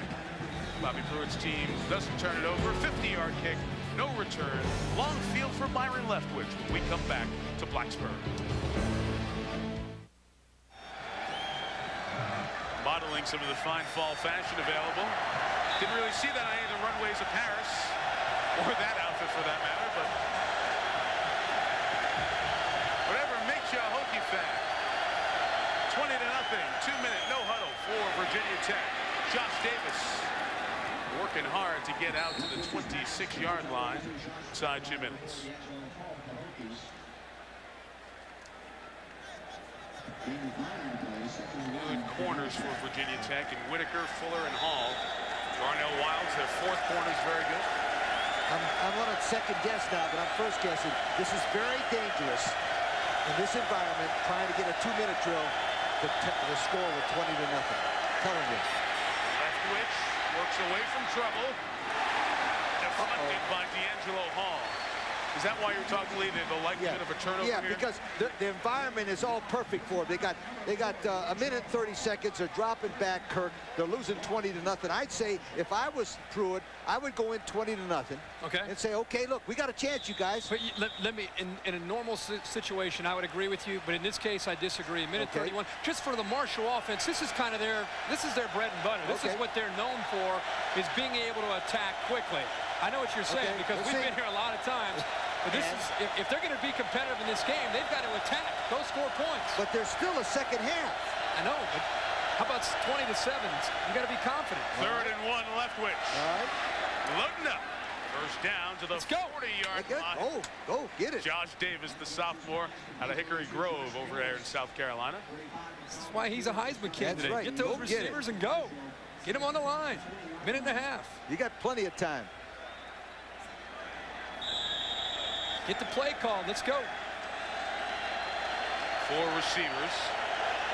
Running back Wallace, priority 1, stop a blitz. Priority 2, get out there. There's a safety valve. Here we come. Yep. Look out. Out of bounds. I mean, they're coming. 33-yard line. Couldn't keep his balance. I told you they just should throw the ball some more. Oh, the receivers have stepped it up here in the second quarter. Darius Watts, he almost looks like a different player. Maybe he's been able to adjust to the game speed. Here, it's not a real complex route. He just runs downfield. Ball's there. When he turns around, he just got to catch it. He's hurting, though. Got to be on him in half. He's looked to be gassed a few times as well. Just, hasn't played, as Jerry mentioned, in a competitive situation, so getting that game breathing back as well. Play clock running down. Leftwich has it under control. Here come the Hokies. That means try for the end zone. Fuller, step for step with Curtis Jones. When we watch the LSU tape, every time an LSU pass was thrown at number 8, he was step for step with his guy. That's the thing that I think you expect to see from Virginia Tech, but not from a safety that gets moved to corner. Right. How many teams in college football have a suspension and you got to move a guy and you move a safety and he's able to run with the receivers and man coverage? I think Bud Foster, the defensive coordinator, should get all the credit here. I think he's one of the best in the nation of taking his players and doing what they do best. I agree. I'd hire him as a head coach in a heartbeat. Absolutely. A heartbeat. He's the next guy somewhere. The right place. From the 34, Leftwich. On by Davis, 2 yards to the 32. Michael Crawford, the rover, made that play. Marshall has 1 timeout remaining as we're inside of a minute. And they face 3rd and 6. Kicker warming up over there. For what? Head. Might get a 48-yard field goal attempt. Should they still sit on it? Not now. I told you. There you go. Okay. All right. Watts will be up at the top of your screen. A lot of time go here. You got to be careful, but you do have to be in a hurry. They only rushed 4. They showed a lot more, but 4 was almost enough. Correction, 4 was enough. Nathaniel Adibi. They should let this run down to 2 seconds or so and call their timeout. They did. They stop it at 11 seconds. Marshall should have let it run down to a couple of seconds so they had 1 play to throw it to the end zone and not give Virginia Tech the ball with 1 snap left. And that's what Pruitt's mentioning to Leftwich right there. Yeah, but what it's Virginia Tech? They're going to run the off tackle anyhow. Exactly. They're not going to. Brian Randall's not going to throw it all the way to the end zone. Championships are not won in bowl games. In 10 quarters of football, Virginia Tech has allowed 15 points this year. They have allowed 0 points in the first half. And I know you're going to say, well, they played Arkansas State in the first game, and yet they played at home. They played LSU and Marshall, 2 ranked teams, in the last 2 games. I mean, they beat a good LSU football team. 16 for the first down. Nice championship pick. It's early, though. Got a Mully. Could be all right. Leftwich steps up in the pocket for Marion. Incomplete. D'Angelo Hall was taken off after the ball. So Virginia Tech will take over on downs for the 2nd time tonight. They're at their own 40 with 4 seconds to go. The sack really hurt him on that drive. Took him back and put him in 4th and long. Gives you an idea of the strength of defensive end Nathaniel Adebe. Bottom of the screen, working hard on Shulo, pushing through, not giving up. But keep in mind, Leftwich is, what is he, 6'6", 250 pounds? Yeah. And Adebe just body slammed him straight down. And Adebe beat a good football player in that Steve Shulo. He'll be playing in the National Football League next year. He's a good player.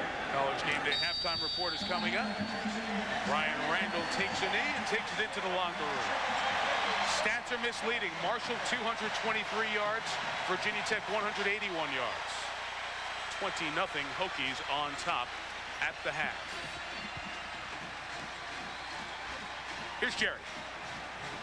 Coach, at times you move the ball in spurts, but turnovers and special teams have hurt you. Where do you look at halftime? What do you say to your kids? Well, we've dropped 2 touchdown passes. 40 had one, 82 had one in the end zone. So if we do that, we're in it. We just got to start making plays. That's it. We're just not making plays. We got a little out of sync there, but I think we can move the ball on. So I think they'll try. Defensively, we've got to stop the run a little bit better, and we'll be okay. If you use the halftime speech, you use that in Mobile, we're going to have a heck of a second half. Well, we'll play better. Okay, thanks, Coach. Mike? Okay, Jerry, Bobby Pruitt on into the locker room. Byron Leftwich, guys, 15 of 28, 202 yards, 5 drops, 1 interception, 2 sacks. Mr. Fowler. Well, at least Coach Pruitt didn't name, Darius Watts and Josh Davis, the 2 guys that dropped the touchdown passes. Very clear that number 7 cannot catch, cannot tackle, cannot block, and cannot kick. And those are all deficient areas for the herd in the first half. We got a lot coming up at halftime. Trev will relay a conversation with his friend, Eric Crouch, who announced his... Virginia Tech gets the ball to start the second half in front of 65,049 fans. Hokies lead 20-0. Mike Tirico, Lee Corso, Kirk Herbstreit, and Dr. Jerry Punch. Well, second half, if Marshall can stop Tech and score, that's the only way they're going to be in the game. From a coaching standpoint, I think the first 6 minutes is very important. Just try to take the crowd out of it. But I think Virginia Tech went into the dressing room and said, I don't care if they put 17 guys up front. Let's run the football because they can't throw the ball effectively. Well, they made that adjustment in the second series. For Marshall to get back in the game, they've got to stop them right now on this drive. Get the ball back to Byron Leftwich and try to put some points on the board. It has to happen right away in this half. Got a number for you on Tech. Byron Leftwich's solid 202 yards on offense means Marshall has more yards than Virginia Tech. All but 33 of the Virginia Tech yards have come on runs by Kevin Jones and Lee Suggs. It's enough against most teams, won't be enough against the best teams in the country. Deep kickoff, touchback, they'll take it from the 20, and here's Dr. Jerry Punch. Coach, impressive first half for the Hokies, but you face a team that's had some very good second halves, including their bowl game a year ago. What did you say to your young players in the locker room? Just what you just said right there. I just talked to them about that. And they're a good football team. They throw the ball very well. What we do right here starting the second half is going to really set the tone for the second half. Young quarterback, not doing a bad job in his first start. Well, he's not. Where they're one-on-one outside, and we got to make them pay for that here before the day's over. I hope we can do that, but he's doing a good job. Thanks, Coach. Okay. Jerry mentioned Brian Randall's first start. Young man was born in the state of West Virginia, Charleston. Lee Suggs' carry is 3 to the 23, brought down by Orlando Washington. Brian Randall is the starting quarterback now, and if he proves it, perhaps for the immediate future at Virginia Tech. Grant Knoll, a fifth-year senior, started the opening 2 games. He injured his knee back at the end of spring practice last year. Chose not to have the major ACL repair surgery because it would have meant his career would have been done.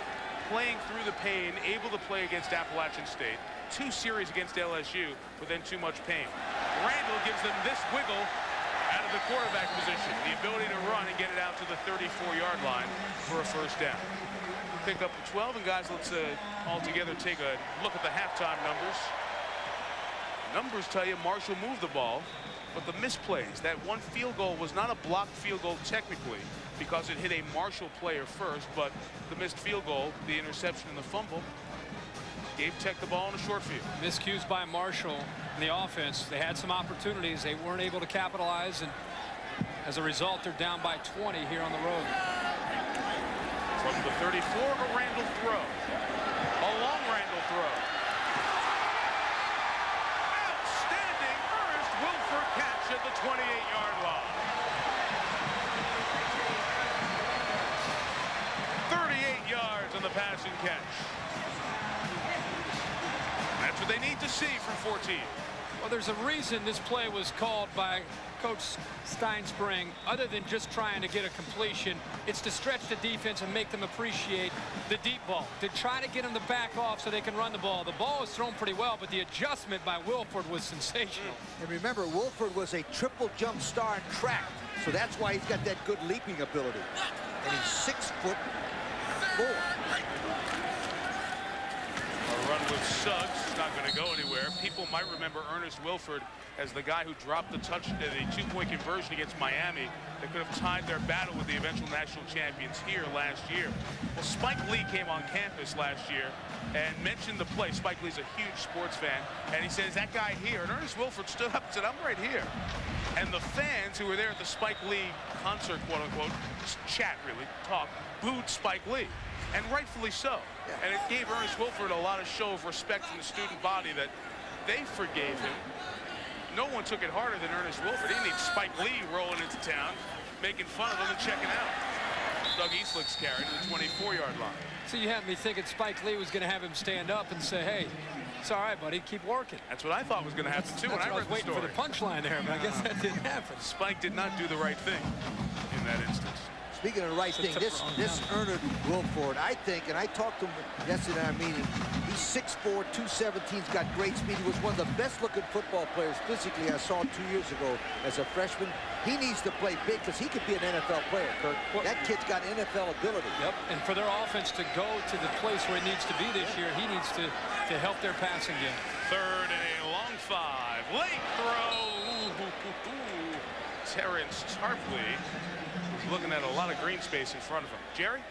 And you guys mentioned Ernest Wilford. I talked to him yesterday when we sat down to chat a little bit. He talked about he has that videotape in his room of him dropping that two-point conversion against Miami. He plays it often because it reminds him of what can happen if you don't focus, you don't concentrate. He even brings young receivers in and lets them see, try to help them learn so they don't make the same kind of mistakes he did. That it's his motivation, that two-point drop. Carter Worley, 40-yard field goal. The big pass play to Wilford got him down here. Nope. Missed it. Unable to convert on the third 40-plus yard field goal. Wilford made the good catch and didn't convert. The footnote on the story, Spike Lee did ask Wilford to come backstage and beat him afterwards. Too late, Spike. It had to do defensively. Got Virginia Tech off the field with no points on the board. Now Byron Leftwich back at it. A rare one run tonight for Franklin Wallace. And Butchie, as he's known, takes it out to the 27, pick up a 4. Wallace in the first half ran for just a dozen yards. Brandon Carey ran for 17. See everybody checking out their wristbands, which the receivers have on their waistband. It's a on-the-run offense that is tough for many teams to hang with.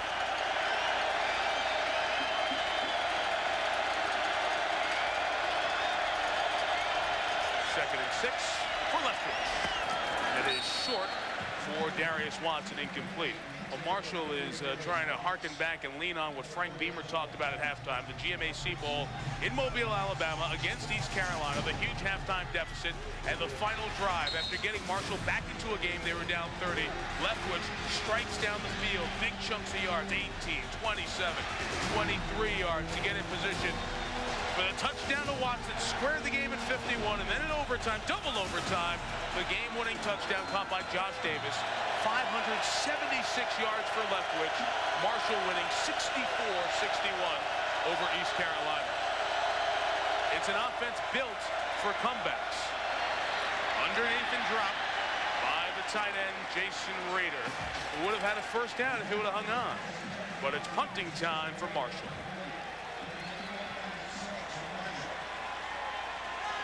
Well, the early half theme continues early second half.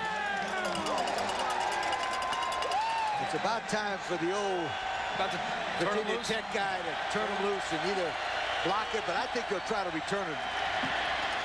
Curtis Head is really getting rid of it quick.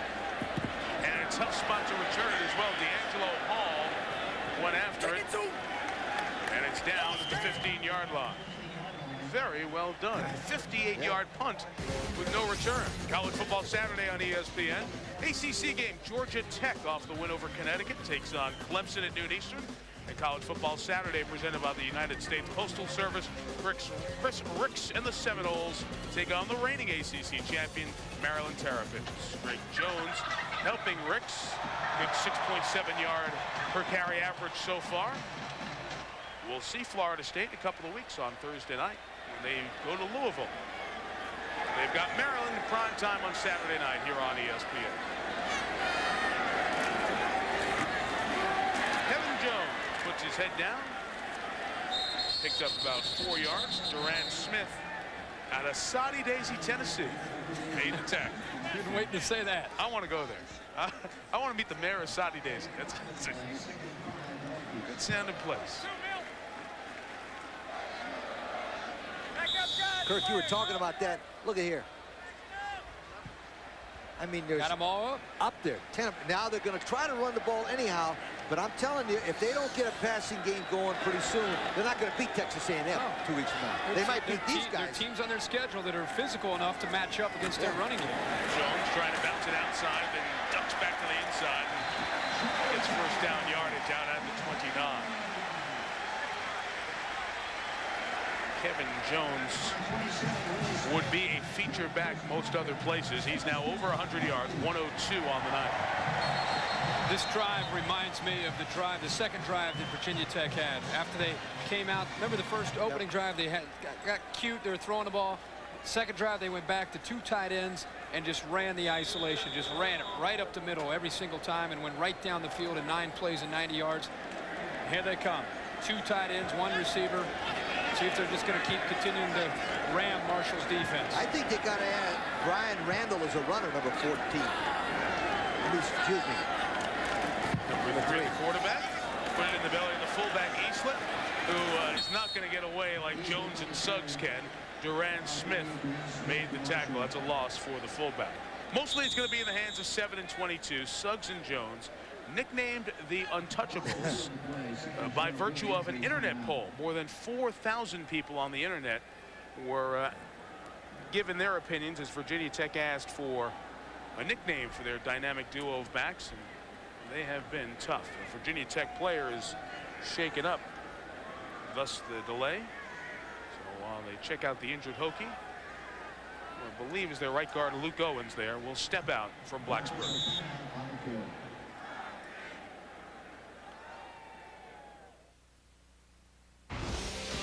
ESPN College Football Thursday night, presented by Circuit City. Brought to you by Lee Dungarees and Buddy Lee. Can't bust 'em.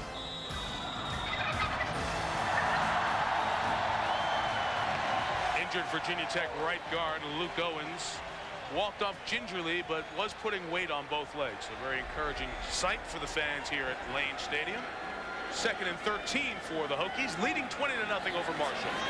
Randall's throw is complete to Ernest Wilford again. 2nd connection of the night. And it'll bring up the half, I should say. It'll bring up third and a couple. Mike, you and Kirk, I want to talk to you about one thing. Watching the LSU game, when Randall come into the ball game, he did a lot better, Kirk, on bootlegs and rollouts than he did the drop back pass. They might want to consider doing more of that like he just did there. His strength is his athletic ability. He's much more comfortable getting out of the corner and throwing on the run. Just a sophomore, this is his first career start. Jones put it on the ground and then got it back at the 40-yard line. They have the yardage for the first down. We saw a shot at Grant Knoll, who got the start against LSU.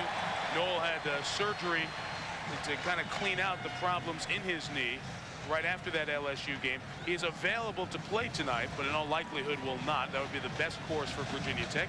And it's going to be interesting to see how it plays out down the line. He's the fifth-year senior.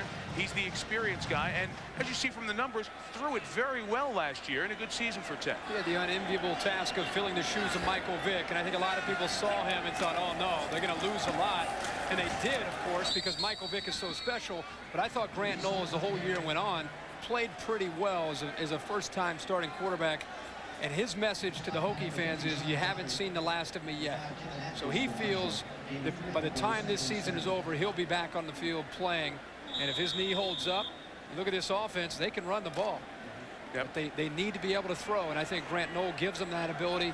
And Brian Randall gives them the ability to run the option. We've seen good teams play a couple of quarterbacks in certain spots and worked out just fine. Run with Suggs up the middle. Just gonna deliver the blow out to the 47. Third and a long three coming up, Jerry.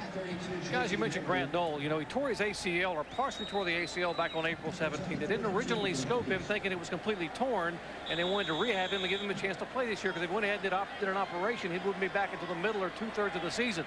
Now, 9 days ago, they went in and scoped him and found out that the anterior cruciate ligament was only partially torn. They cleaned out the meniscus and part of the debris, and he's got some swelling, but he could be available tonight, but will be better off in about a week and a half. That's why we'll probably see Randall, and also this reason. He can run the option on 3rd and 3 and take it into the secondary. First down at the 36-yard line.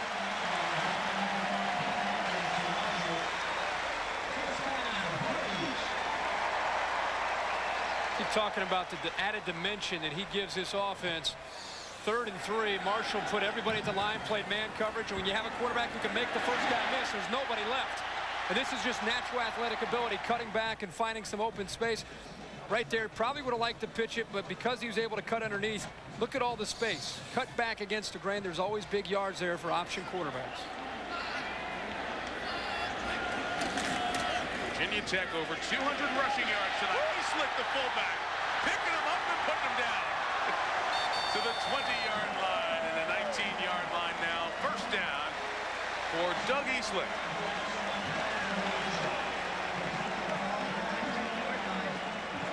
Now, Doug Eastlick, but the reason why this play goes, you guys, is they're starting to look like they're going to the outside, but then they hand the ball to big Eastlick, and he cuts it back. One of the things you do is Virginia Tech's in two tight end. Kirk, the reason they're in two tight end is to balance the defense across, and then they could just give the ball to the big fullback. You're exactly right. They're flowing to the outside. Yep. You get it into the inside. And how about Wilford selling out as a big receiver, opening up some more space for Eastlick to run? Suggs, 15, and the 10. Pick up with 9. 2nd and 1. They can come at you with so many different weapons offensively on the ground, making it a long night for a talented safety like Chris Crocker and the rest of the Thundering Herd. Doc just mentioned an ACL injury, and it's just amazing to watch Lee Suggs run. You know, after the ACL last year, working the rehab, and he's such a tough runner before the injury. He's come back. We've seen in these first 3 games this year, he's not lost a step, not only with his speed, but his power, which is what makes him a special back. And he loves to run near the goal line. He loves those touchdowns. Suggs, 15 straight games with a rushing touchdown. Gets it to the 6. That will be enough for a first down. It will be 1st and goal for Virginia Tech in that spectacular season that he had in 2000 when Lee Suggs was an All-America and led 1A in scoring with 28 touchdowns. 21 of those touchdowns came from the 7 and in. It was 28 total, 1 receiving, 27 rushing. 21 of the 27 came from the 7-yard line and in. Yes, loves that goal line. The reason why he's so good down there, Kirk, as we both talk, he's good body lean. Yeah. He's got that nice body lean. He's moving forward. And also, you can see him kind of pick his spots. His vision enables him to find the hole. Suggs on it down to the 3. Will be coming up to play 13 of the drive. The first 12, 11 runs, 1 pass to Wilford. And the thing that's going to help Lee Suggs at the next level, not only his ability to run the football, his hands. He's almost like a receiver coming out of the backfield. He can catch the football, so he's pretty much the total package in the backfield, and he likes to block. Yep. The problem he has is he has no one to throw it to him. But in this offense, forget about it. It's the next level. I know.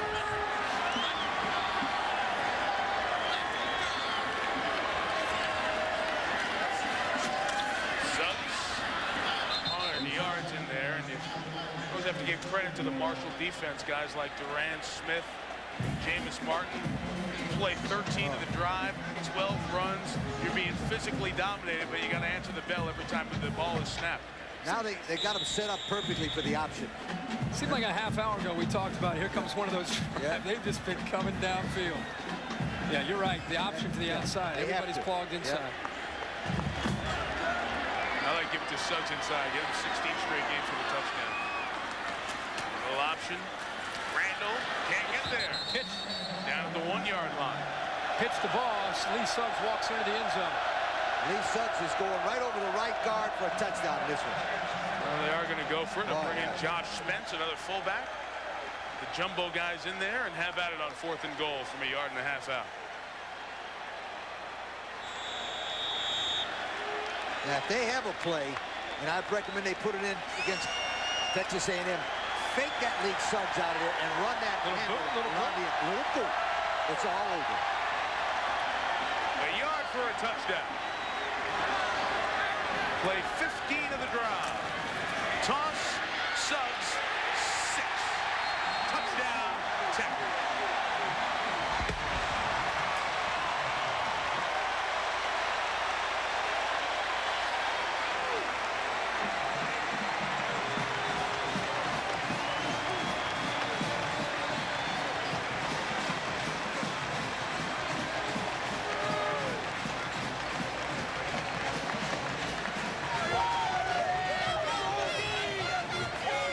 Nice little morale thing, too.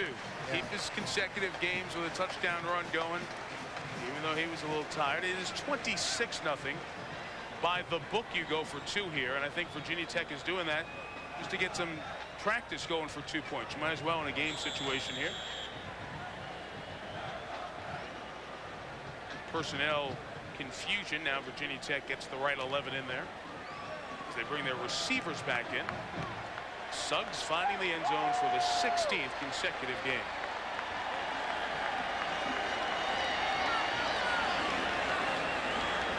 Ends up with trips to the right. Randall looking for Sean Witten. Didn't get it. Open first, but then Randall had to move to find some room. It remains 26-0 after the 15-play, 85-yard drive. I think this is going to be a typical drive for Virginia Tech the rest next year. Number 22, Lee Suggs off the left side. Number 22, Lee Suggs off the right side. And number 26, number 22, Lee Suggs. End zone added here in Blacksburg at Lane Stadium, 11,000 seats, and some pretty sweet suites as well. New suites added where the fans can watch the games from in there. I see myself on TV. Those guys do not, or else they would have. That's off. Brandon Carey's going to take a knee from 1 yard inside the goal line there. Good thinking.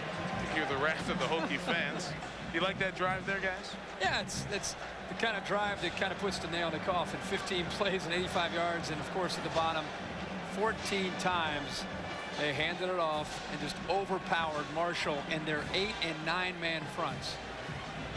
Well, I want to tell those Virginia Tech fans that are listening, if you go down to College Station and Texas A&M is on defense, you ain't going to do that. No. I'm telling you right now. No. This crowd will be exactly the same, but on the other side next week. And when they put guys, 8 guys up there, they got 8 men. First down inside run. Just getting back to the line of scrimmage is Brandon Carey. It might be 6-3 next week. That game. It was 14-12 against Pittsburgh on ESPN on Saturday. And it was not an offensive lovers game. I'm going to predict 6-3 on that game. It's 6-3. I'm going 6-4. A&M showed some offense in the second half. On the road at Pittsburgh.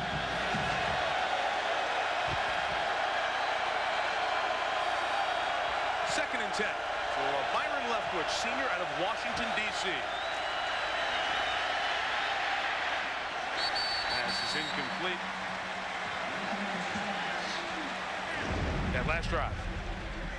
These are the kind of drives that not only consume a lot of time, they just wear you down. Marshall's trying to get back into this ball game, trying to come up with a big play, and Virginia Tech continued to hand the football off and hand the football off. Lee Suggs, Eastlick, the fullback, back to Lee Suggs. He works his way down inside the 5-yard line and finally pounds his way into the end zone. And that deflates a team more than anything else when you go 85 yards and 14 of them on the ground. Third and 10. Tech coming.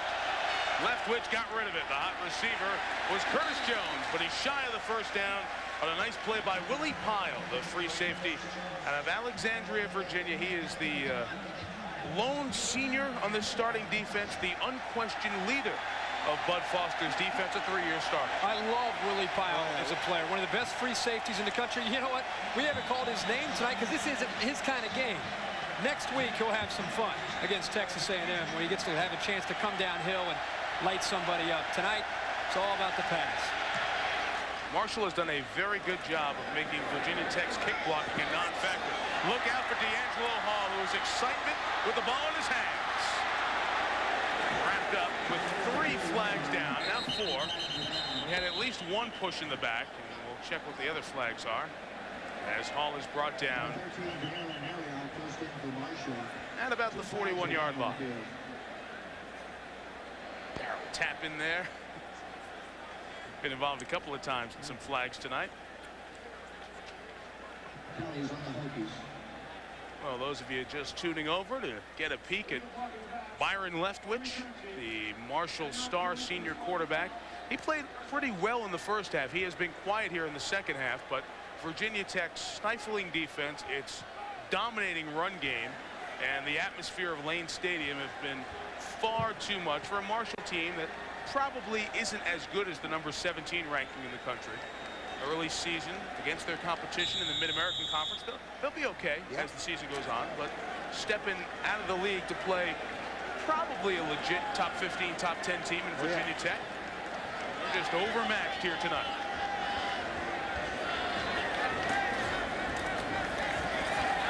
Jones, gain of 6. Run out of the words to say, or ways to say handoff. Flag is down, perhaps a late one on Marshall. Here's the ESPN game track for you. We're talking about that Tech defense. Marshall's got no run game, and they frustrated Leftwich when Marshall's gotten into scoring opportunities. And Jones and Suggs, you guys travel the country right up there with tandems of running backs. Fair to say? Absolutely. Very fair to say. It's still early in the year. We saw Miami last week with, of course, Willis McGahee and Jason Gathers, who's been moved. And they don't even have Frank Gore back. So Miami could make a pretty strong case, but these two are pretty special. From the teams I've seen, Virginia Tech is a top 5 team nationally on defense and maybe in the top 25 offensively and top 10 kicking. Yeah. That's my advantage. Well, they don't have enough balance on offense. No, they need don't. more of a passing game to get up. To get up to the top teams in the country. Sean Witten in motion. Give to Jones. Gain about a yard or so. And this is a tough spot because if you're Frank Beamer, you are up 26-0. You're in great shape, and you'd really like to work on your passing game. But you don't want to rub it in. But you look at their pass run selection, just some quick adding. They've run it 137 times this year and thrown it 42. It's a 3-to-1 rate, 3.5-to-1 ratio. They're going to keep running, too, so that'll go up to 4 by the end of the night. Thanks. Wait for me to figure out the 3.5 on the fly, and you get it up to 4. I'll give you 4. That's nice. Thanks. 2nd and 8. Second fullback came in the game. Former tailback Cedric Humes out of Virginia Beach. He might even move back to tailback next year after Suggs graduates. It'll be 3rd and 6, or 3rd and 9, excuse me, when we start the 4th quarter. A very quick 3rd quarter. I guess that's what happens when you throw it twice in the quarter and you keep the ball for most of the quarter, as Virginia Tech did. Nary a sniff of offense for the Thundering Herd. Tech up 26.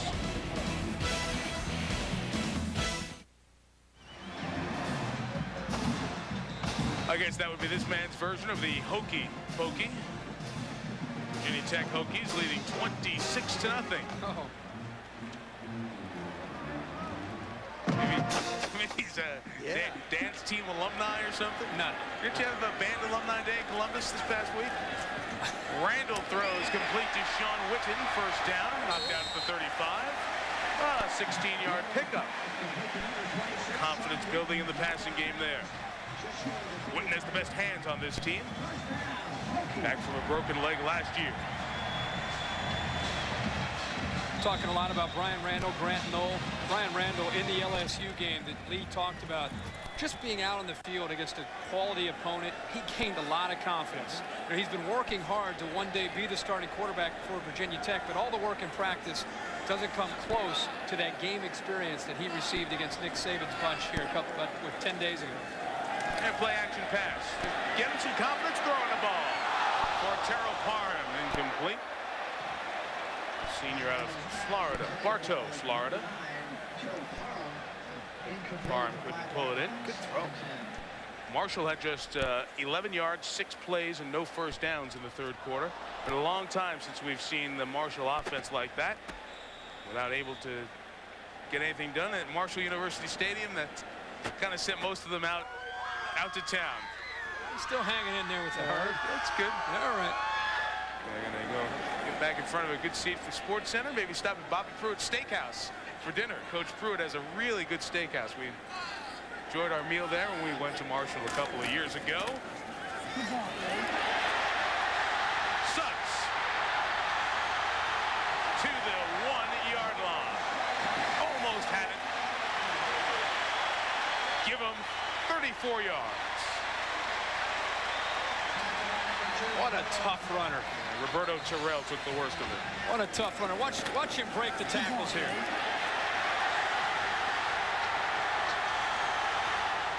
A lot of credit has to go to the fullback, Doug Easley. Now, watch number 43. He leads a lead blocker, and he knocks that man down, and then it's all up to Suggs after that. You know, you can't run the football with those tailbacks without a fullback. And Doug Easley is really a good football player, number 43. Got nice size, 5'11", 235. Well, both players now over 100 yards. Suggs 120, Jones 113. As they continue to check on the injured player. Timeout. Express. Now from Huntington to Blacksburg. Have watched a clinic on the run game from Suggs and Jones. They give one of the big fellas a touchdown down here from the 1. Eastlick in motion. Now they lead it for Suggs. That's how you score 27 in the season. Second touchdown of the night for the senior from Roanoke, Virginia. And 5 in the first 3 games.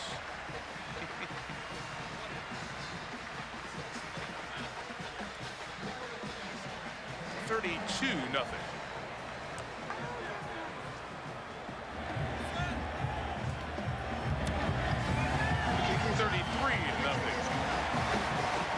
As we said earlier, no disrespect to Marshall. It's just men against boys up front.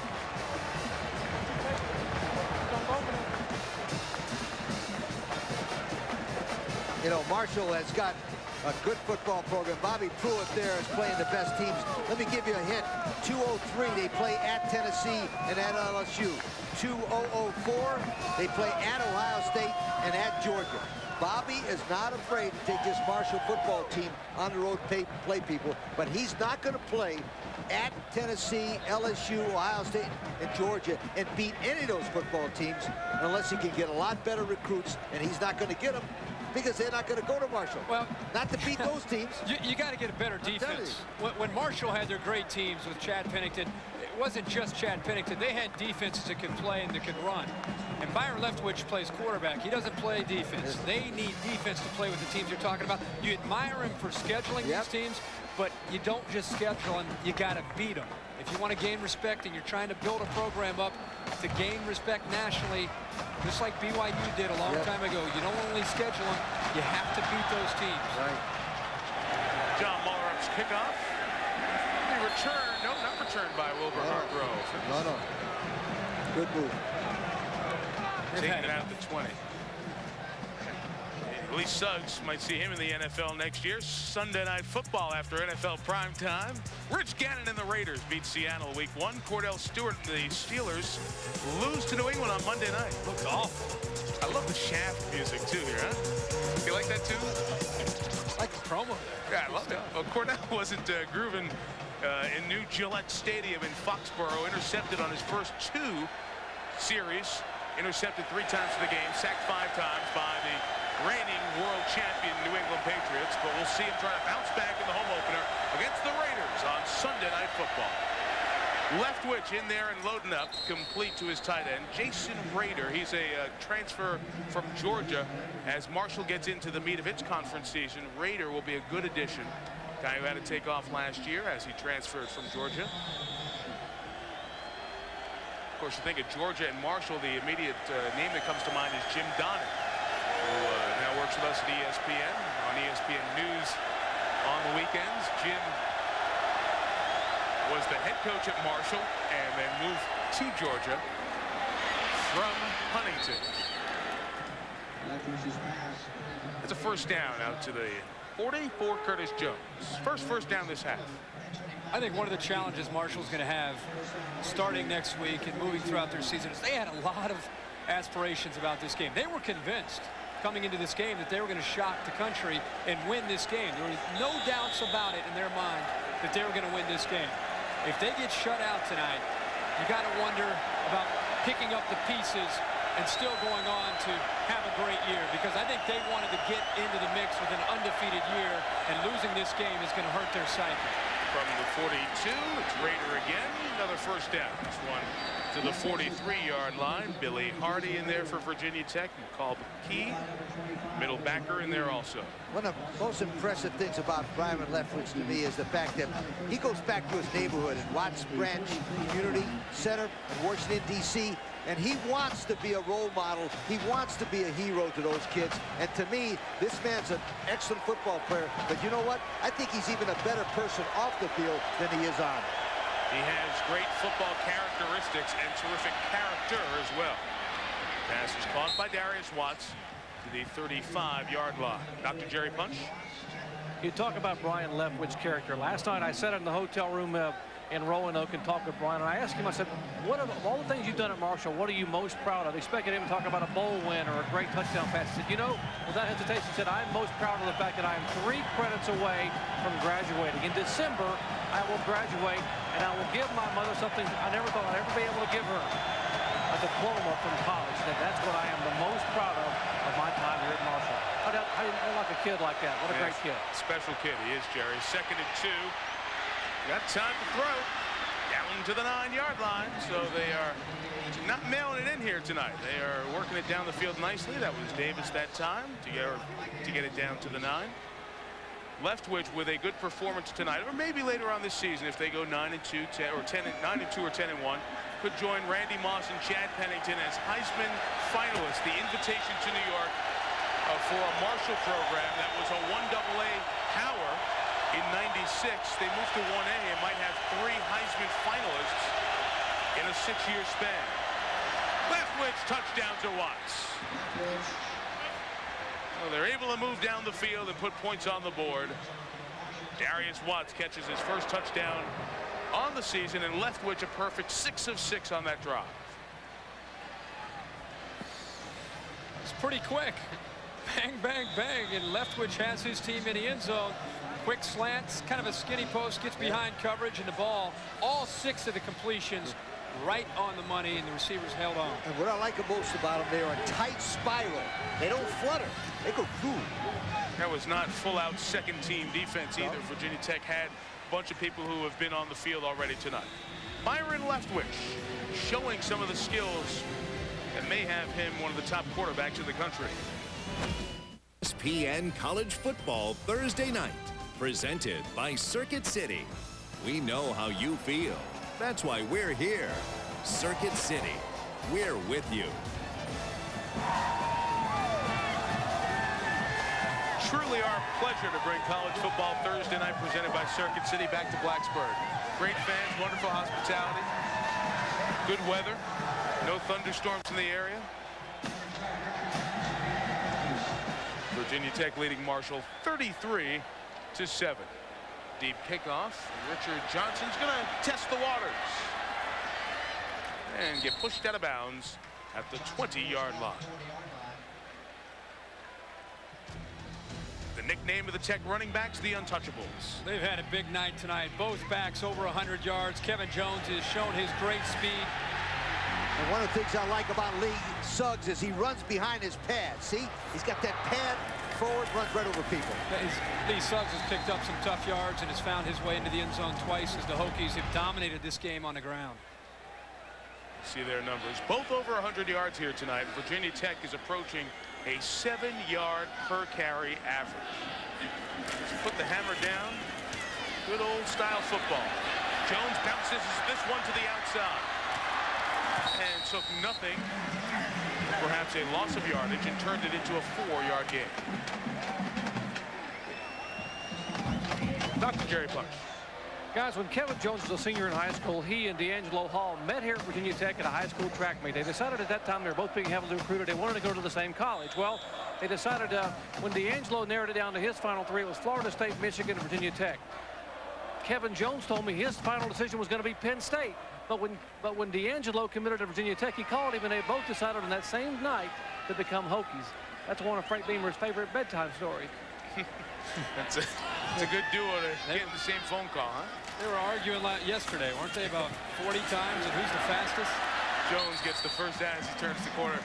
It was funny. They sat with about 8 or 9 of the Virginia Tech players, and I look back down at my notes. Well, I didn't write anything, but I do know one thing. These guys really, really like each other. Very tight group, fun to be around, and those teams that you buy into real easily.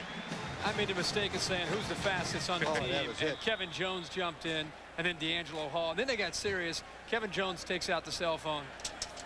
Dad, hey, how you doing? Listen, ESPN guys are here. Tell them my fastest. Street here. I got Herb Street. Tell them my fastest 40. Dad picks up the phone. Hello? Yeah, it's a 418.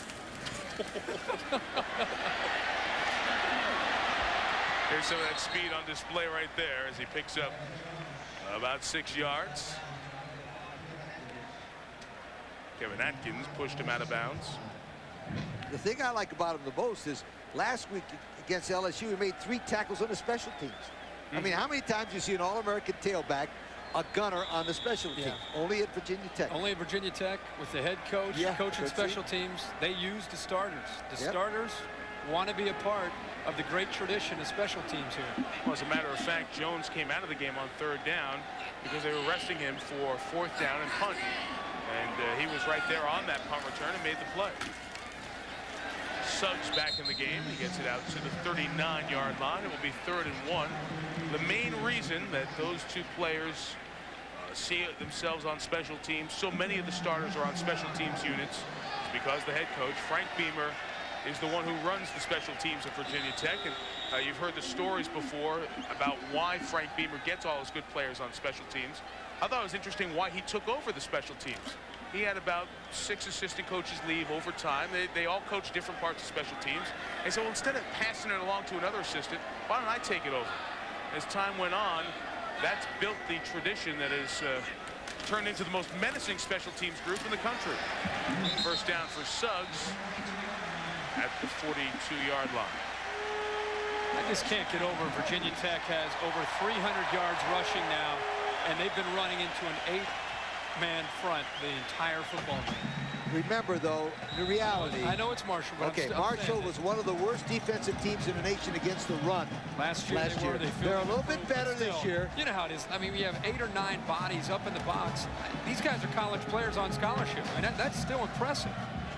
It's not like Texas A&M next week. I didn't say that. I'm just saying. It's still impressive.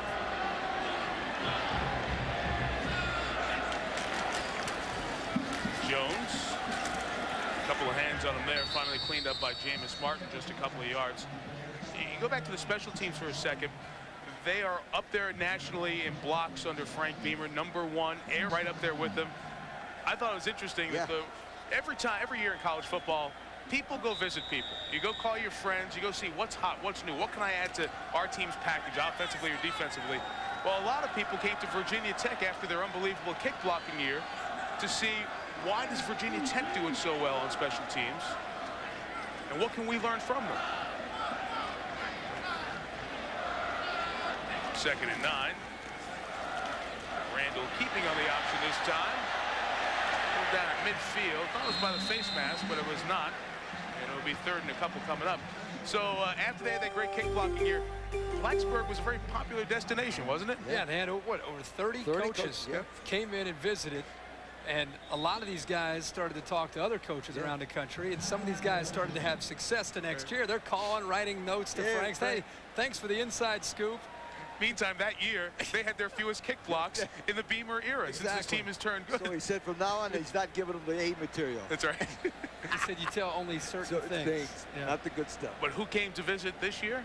Air Force, the other team that's right up there with Virginia Tech for blocking kicks. And they blocked the kick. Remember, they blocked the kick in the first game, and Fisher DeBerry called him and thanked him. That's right. Said, hey, man, we use your stuff. Why does that happen? That's bizarre to people in industry. If you think about business in the industry, don't share your trade secrets, because invariably your assistants go somewhere else, and then your stuff ends up beating you. But you know what you learn? You always give what you did last year. You never give those guys a visit what you're going to do the new year. I got you. I got remember that, sweetheart. Did that happen in your era of coaching? No, never. But I'll say one thing. The greatest basketball coach in the history of basketball is Bobby Knight. I saw guys come from Russia, Yugoslavia, China. They used to come from Virginia Tech to see me. They'd come from Russia to see him. China. I'm telling you, Spain, all over the world, basketball coaches would come to watch Bobby Knight teach defense. You know that? That was 15 years ago. The guy was the best teacher of basketball defense, I think, that ever coached the game. Saw him from all over the world, Kirk. All over the world. I believe it. He's the man. I never knew Bobby Knight was going to get into that discussion. That's the beauty of you, Coach. It's a great point. 3rd and 1, Jones, first down. At the 46-yard line. SportsCenter's coming up later on this evening as soon as we're done with Stuart Scott and Dan Patrick tonight.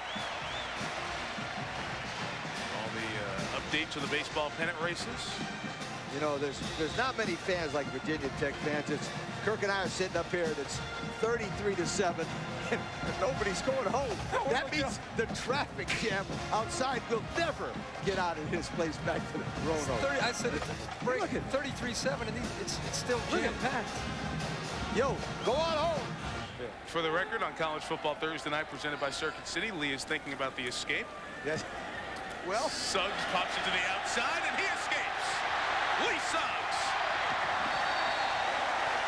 On a night when Virginia Tech, for the 7th time under Frank Beamer, has had 2 backs go over 100 yards, Suggs takes his total on up to 150.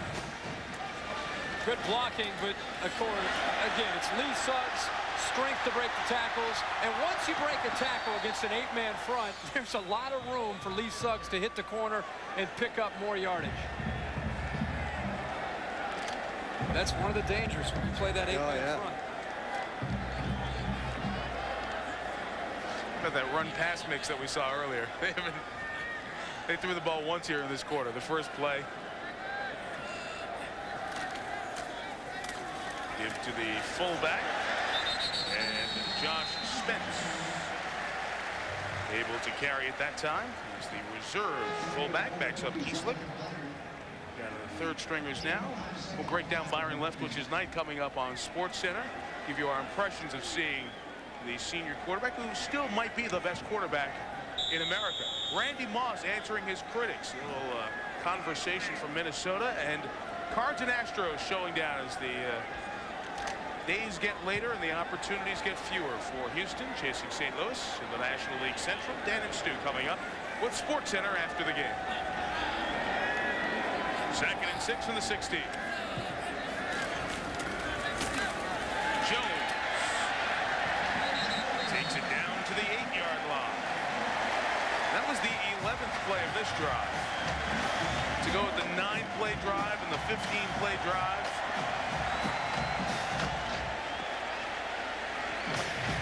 You know, the Tech defense has done a great job of stopping Byron Leftwich, but I think the Tech offense maybe has done a little bit of a better job of stopping Byron Leftwich. You got him on the sidelines for almost this entire second half. 91 yards for Marshall in the second half, 80 of them coming on that last drive. Virginia Tech has now run for over 350 yards tonight. Cedric Hughes takes it down to the 7. Lee, you mentioned Texas A&M often. Virginia Tech goes on a 3-game road trip. After opening up with 3 home victories, they'll go to Texas A&M, to Western Michigan, and then we see them on College Football Thursday night. About a month on Chestnut Hill to take on Boston College. Then, as you see all the yellow triangles in the tough road games, they go to Syracuse on November 9th. Thinking payback after the Orangemen walked in here and beat Tech. And then December 7 at Miami. There is the chance, emphasize chance, that could be 2 undefeated teams. Long way to go. Jones turns the corner. Let's see, I think he was thinking out of bounds at the 1. Yes, he was. These poor field judges get beat up all the time on those plays. Punch the speed to the corner.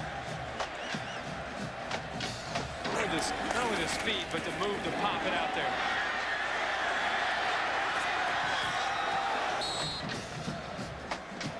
Just mentioned Virginia Tech's schedule. Realistically, in my opinion, I think Virginia Tech's a year away from being a national title contender.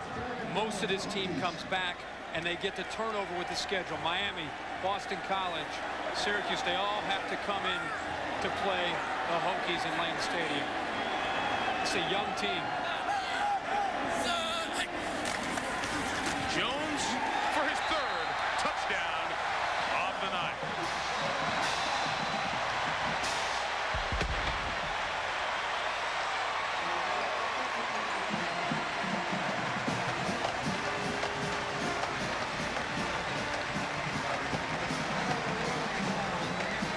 That's a career-high 3-touchdown night for Kevin Jones. And I don't think I've ever seen a top 20 ranked team, and I know rankings in September don't always hold their weight. I've ever seen a top 20 team give up touchdown drives of 15 plays, 14 plays, 9 plays. If you add all those up, that's 38 plays. 37 of them were runs on those drives. Jones has 3. Suggs has 2. The guys in Hokie land are the real deal in 2002.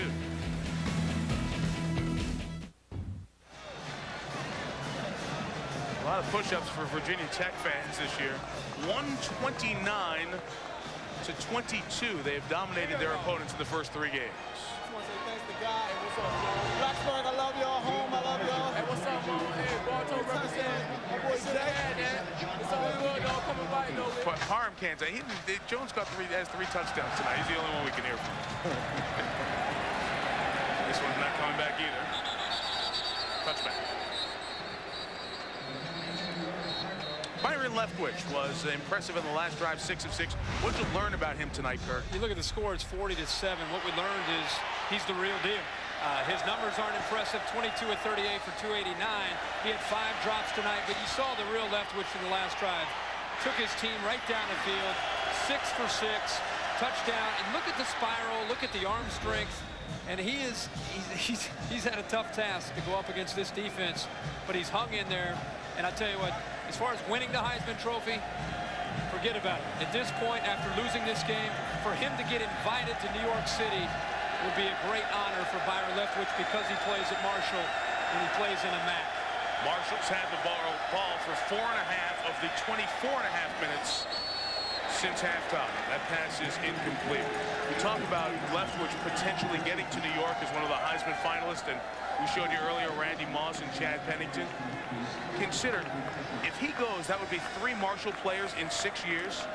That's more than Alabama, UCLA, USC, Penn State, Notre Dame, Nebraska, Oklahoma, Colorado combined. Wow, that's good stuff. If Marshall gets 3 in 6 years, those schools altogether, all-time schools in terms of national prominence and success recently, they haven't had 3 altogether in the last 6 years. I know he has to get the votes, but I would think that if he has the kind of year you expect in that conference, he's going to get invited to New York City. Deflected off of Tech defensive lineman and nearly an interception for Jim Davis. You know, we said off his helmet. We said before the show that it wasn't fair to evaluate this young man in this environment. Number one, he's playing the 9th-ranked team in the nation, and they're much better up front both ways, and it wasn't fair to him. From what I've seen, he's a better passer than Dorsey. He's a better passer than Grossman. He's a better passer than Navarre from Michigan. He's the best passer I've seen this year by far. A lot of guys better than Navarre. By far, this kid. And you only said that because he's from Michigan. We'll see when we see potential. We'll see. He's having a good start. John Navarre's having a great start. Very good start. We'll see. Navarre's not up there with Dorsey, Grossman, and Leftwich, is he? No. All right. Passes. Ruled the catch at the 39-yard line. The last by game Curtis of the Jones. year, Navarre beat Ohio State last year. He did? Yes, sir. Last year? No, not last year. Not last year. No. Was it Ohio State beat him last year. Right. What are you talking about? In my dreams, he beat him. Okay. You know, I think going to Columbus. I think this kid here is a better passer than any of the quarterbacks we've seen this year. I agree. And the Heisman Trophy gets a lot of attention, and so does the draft in New York City. And that's when he wins, during draft time.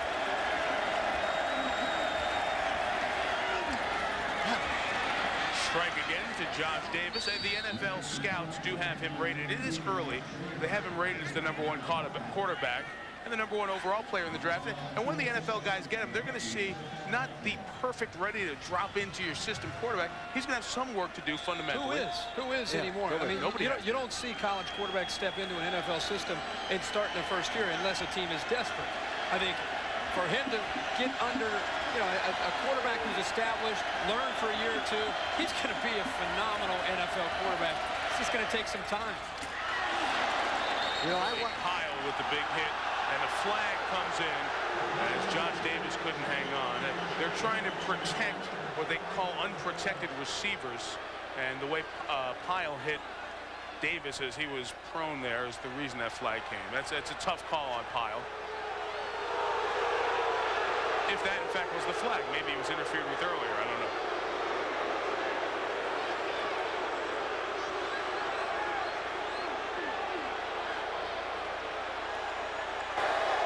Pass interference on the defense. Penalty is 15 yards from the previous spot. First down. How about these fans? Yep. They're into this game 47. My hat's off to you, folks. ESPN's College Football Saturday after college game day from Columbus. Georgia Tech Clemson, our ACC doubleheader. Get a look at Greg Gathers, good pass rusher for Chan Gailey's team. Then in prime time, presented by the United States Postal Service, Chris Ricks in Florida State taking on Maryland, the reigning ACC champions. The Seminoles got last year. Long throw is caught. Tough hit for several people over there, including our audio man. Darius Watts brought it down. Aaron Pollock, he's going to take one for the team there.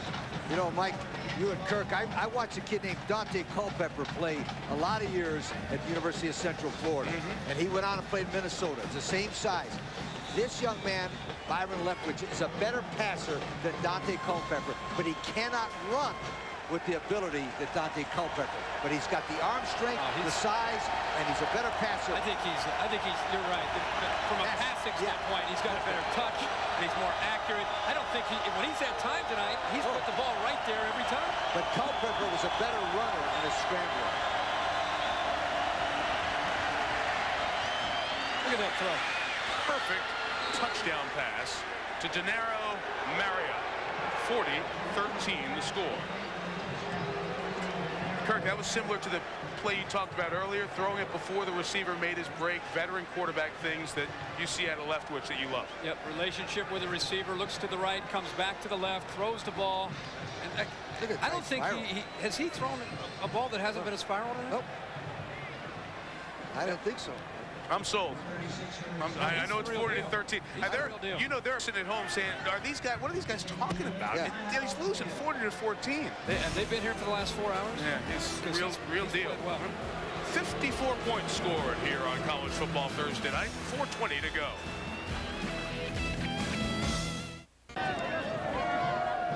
Sports Center comes your way with Dan Patrick and Stu Scott tonight. Right after we're done. These students will head back to their dorm, and the thousands of people in the east and west stands here will be back as well. Onside kick opportunity at 40-14. Marshall trying to get its hands on the ball one more time with 4:20 to go.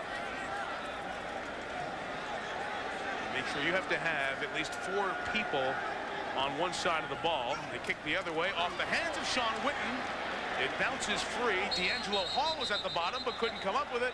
And Marshall has recovered the onside kick.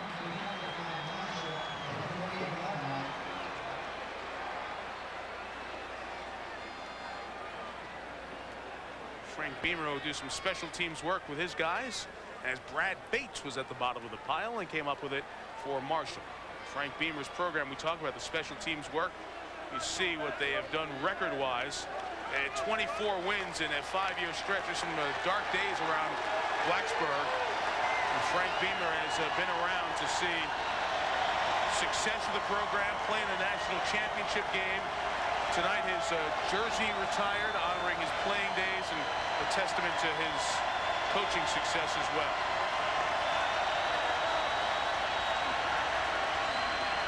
Leftwich gets to work. Underneath pass is complete. Lee, they built a great program. You know, Frank, everybody wanted to fire Frank when he was 2-8-1, but you know, he was saved his job by Dave Brain, who's now the athletic director at Georgia Tech. He kept Frank, and Frank that year signed Cornell Brown, the #1 football player in the state of Virginia. And everybody said, whoa, something's got to be going good at Virginia Tech. This is one of the building blocks to the turnaround. Lee will have more of those in a second as Leftwich goes pedal to the metal, completes it out to the 32-yard line. A first down for Curtis Jones. After Dave Brain kept him, then Frank's next team went to the Independence Bowl. And now that bowl win, and that gave him 9 straight bowls. Success breeds success, and he now had it started moving forward. Then he got to the Big East and TV exposure.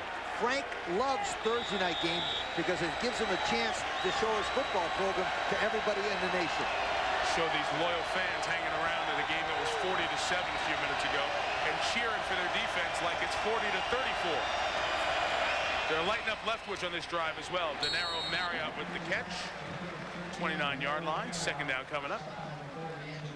And another reason why he kept his staff continuity very well. He pays them well, but the key thing is he lets them coach, and he gets good people. Kirk mentioned it early. He got a guy like Kevin Rogers to come from Notre Dame to coach the quarterbacks. Tremendous football coach. He gets good people, let them coach, and then keeps them. And upgrading facilities. As good as there is in the country now. Screen pass to call off the rush dogs a little bit. Rader, the tight end, caught it and got it out to the 19-yard line. And one last point. I want you guys to know this, and I'm saying this a long time in advance, but this reminds me a lot of Penn State 15 years ago. They started with a nice stadium. It got bigger at one end. Pretty soon it got bigger than the other.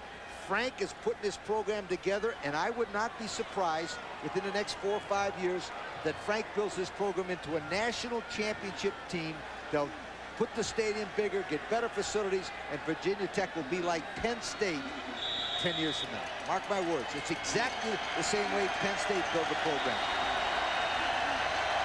You can't have a great in-state program without a talented state to recruit from, and Virginia is producing some great athletes. This is pass 49 on the night for Leftwich. It's caught for a touchdown by Brad Bates, who recovered the onside kick.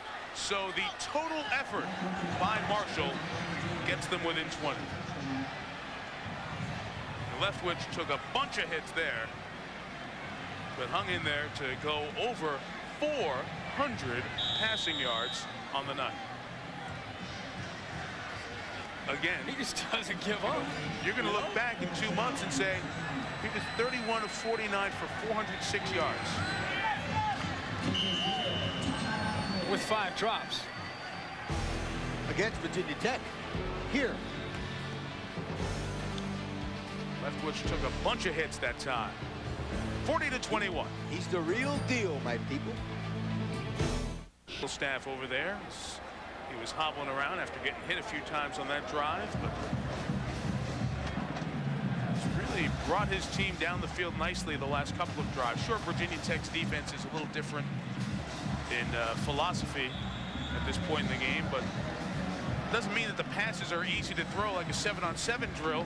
On the numbers, on time, right spots. He's thrown one bad pass tonight. The McKee intercepted.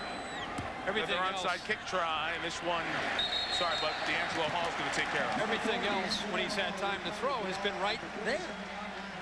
I mean, you watch Ken Dorsey play, and he is a great quarterback.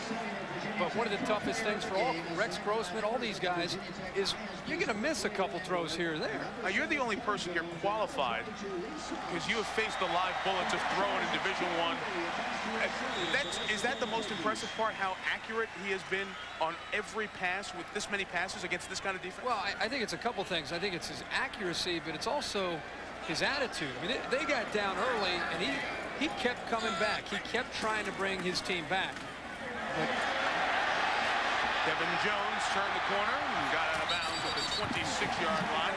A late hit will add 15, and the fans really wanted that flag after the one called earlier on Willie Pott. So they'll be down at about the 11 or 12-yard line here. But as far as his physical ability, the arm strength is as good as you're going to find.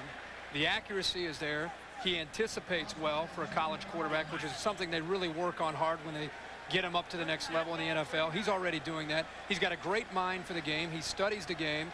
I mean, he is the total package. Now, when Jaws and the rest of the NFL guys get a hold of him and want to tweak him, they're going to find that, you know, they can work on him here. They can get the ball up a little bit. But overall, as far as a product going to the next level, forget about it. You think it's about as good as you're going to see. David Carr, who looked so good on Sunday night in the Houston opener. David Carr was the first pick of the NFL draft, and they changed his ball position when he got into the league. And he was at a good passing school, Fresno State, but nobody goes into the NFL and gets untouched mechanically. From the 11-yard line. Number 44, a couple of yards. They get John Candelas in there for a rare carry. Johnny's 6th on the year, redshirt freshman. So young, this Virginia Tech team. And when Lee mentioned earlier all the building blocks for this program, you can see it, how talented they are with very few senior starters in this lineup right now. Sports Center coming up as soon as we're done. Tech leads by 19.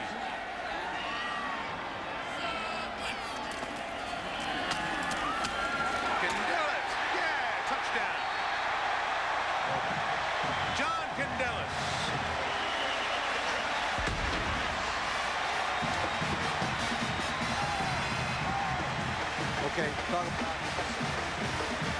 freshman from right here in Blacksburg. Blacksburg High School. No, I'm looking at the ISO. The guy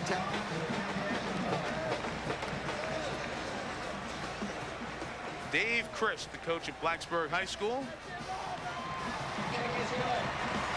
A great moment for that young man. 6 foot 200 pounder.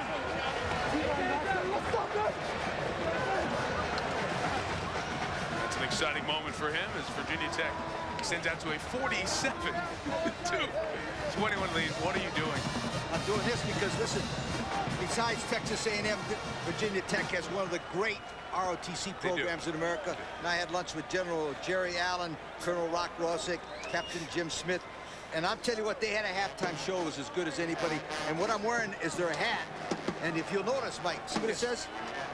It says, now to see that halftime show, that's put on by the cadets. The ROTC program here is as good as anybody in the nation. In fact, they're taking 40 of them down to Texas A&M when they play there and have a contest against them. Yeah, the band, FDNY, honoring the Fire Department of New York, this day after September 11th. And this is what they call a cover, just for you guys that have been in the military. And this says VPI, Virginia Polytechnical Institute, which used to be the name. So I want you to salute those guys. They're great. 80% of the people in ROTC here get commissioned in officer. That's 80%. Wonderful. That's a great percent, really. Wilbur Hargroves taken down by DJ Walton in the closing seconds of this one. Reminder, Sports Center's coming up. See if Leftwich will come out for one more drive at 47-21. Virginia Tech's going to bring in a lot of defensive subs. No, Leftwich is done for the night. Stan Hill will come in as the quarterback. So Byron Leftwich's night is done. 49 passes, 406 yards, 3 touchdowns. Stan Hill steps in. Son of a coach. His dad, Johnny, the head coach at Tupelo High School. Became the #2 quarterback after Andrew English transferred to Hofstra in the offseason. Joe Gardy's program there. Caught at the 23 by Curtis Jones. And here's Jerry Punch. A little bit ago, Lee talked about Frank Beamer building a program here and how he was just getting started, and he compared it to Penn State. Well, when you build a program, you win when you're very young. That's exactly what Frank Beamer is doing. Now, he's got 115 players on his roster. 83 are scholarship, 32 walk-on. Only 13 seniors, 17 juniors. That means 65 players are underclassmen. 73% of his roster are underclassmen. That's why I'm talking about building for the future. This pass is deflected and ruled incomplete. And the diving attempt for the INT by Jimmy F. Williams, the reserve safety. Mentioned Frank Beamer, a player at Virginia Tech, now taking his alma mater to great heights as a head coach. And for that reason and his playing days, number 25 in an emotional pregame ceremony, a retired jersey.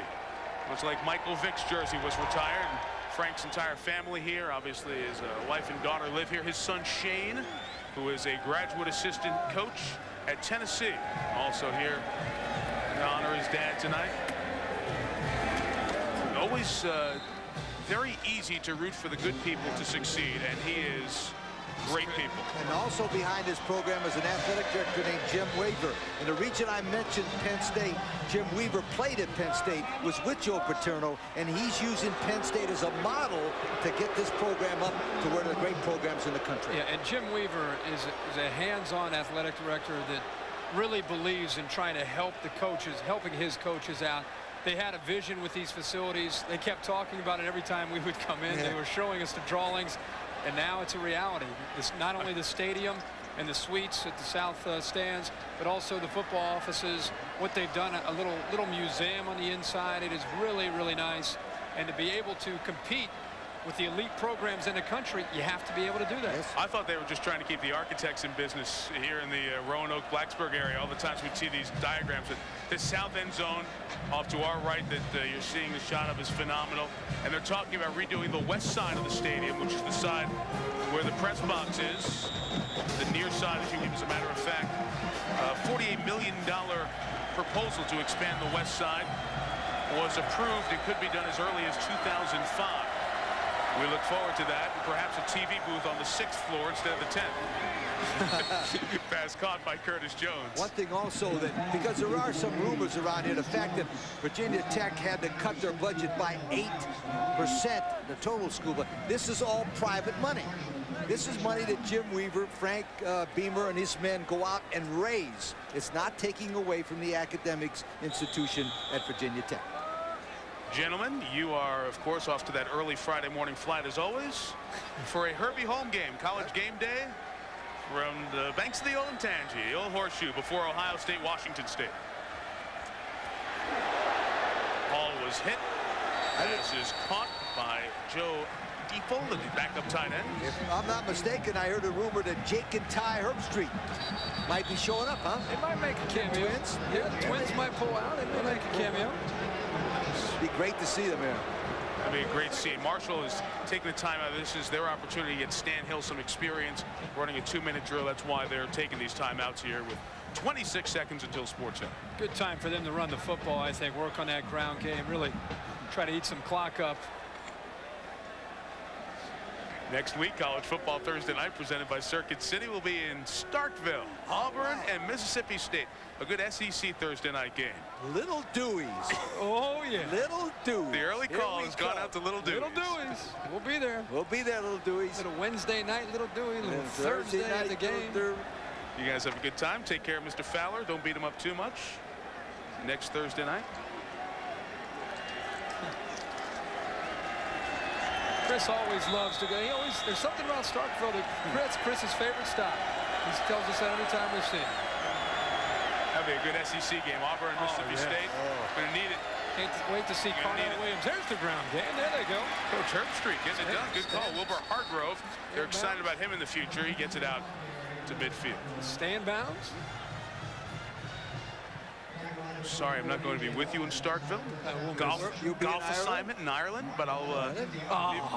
We got Florida State back-to-back weeks after next week too. We'll see Florida State at Louisville, and then Clemson, Florida State in the Bowden Bowl down in South Carolina, and then we get to see Virginia Tech, Boston College. 3 good games. Absolutely. 4 good games, including next week. Marshall will play on ESPN against Central Florida next Friday night. And Central Florida is one of those good teams from the MAC, along with Miami of Ohio. Really a team that I got a chance to watch it play Iowa in Oxford, Ohio, and a very good team.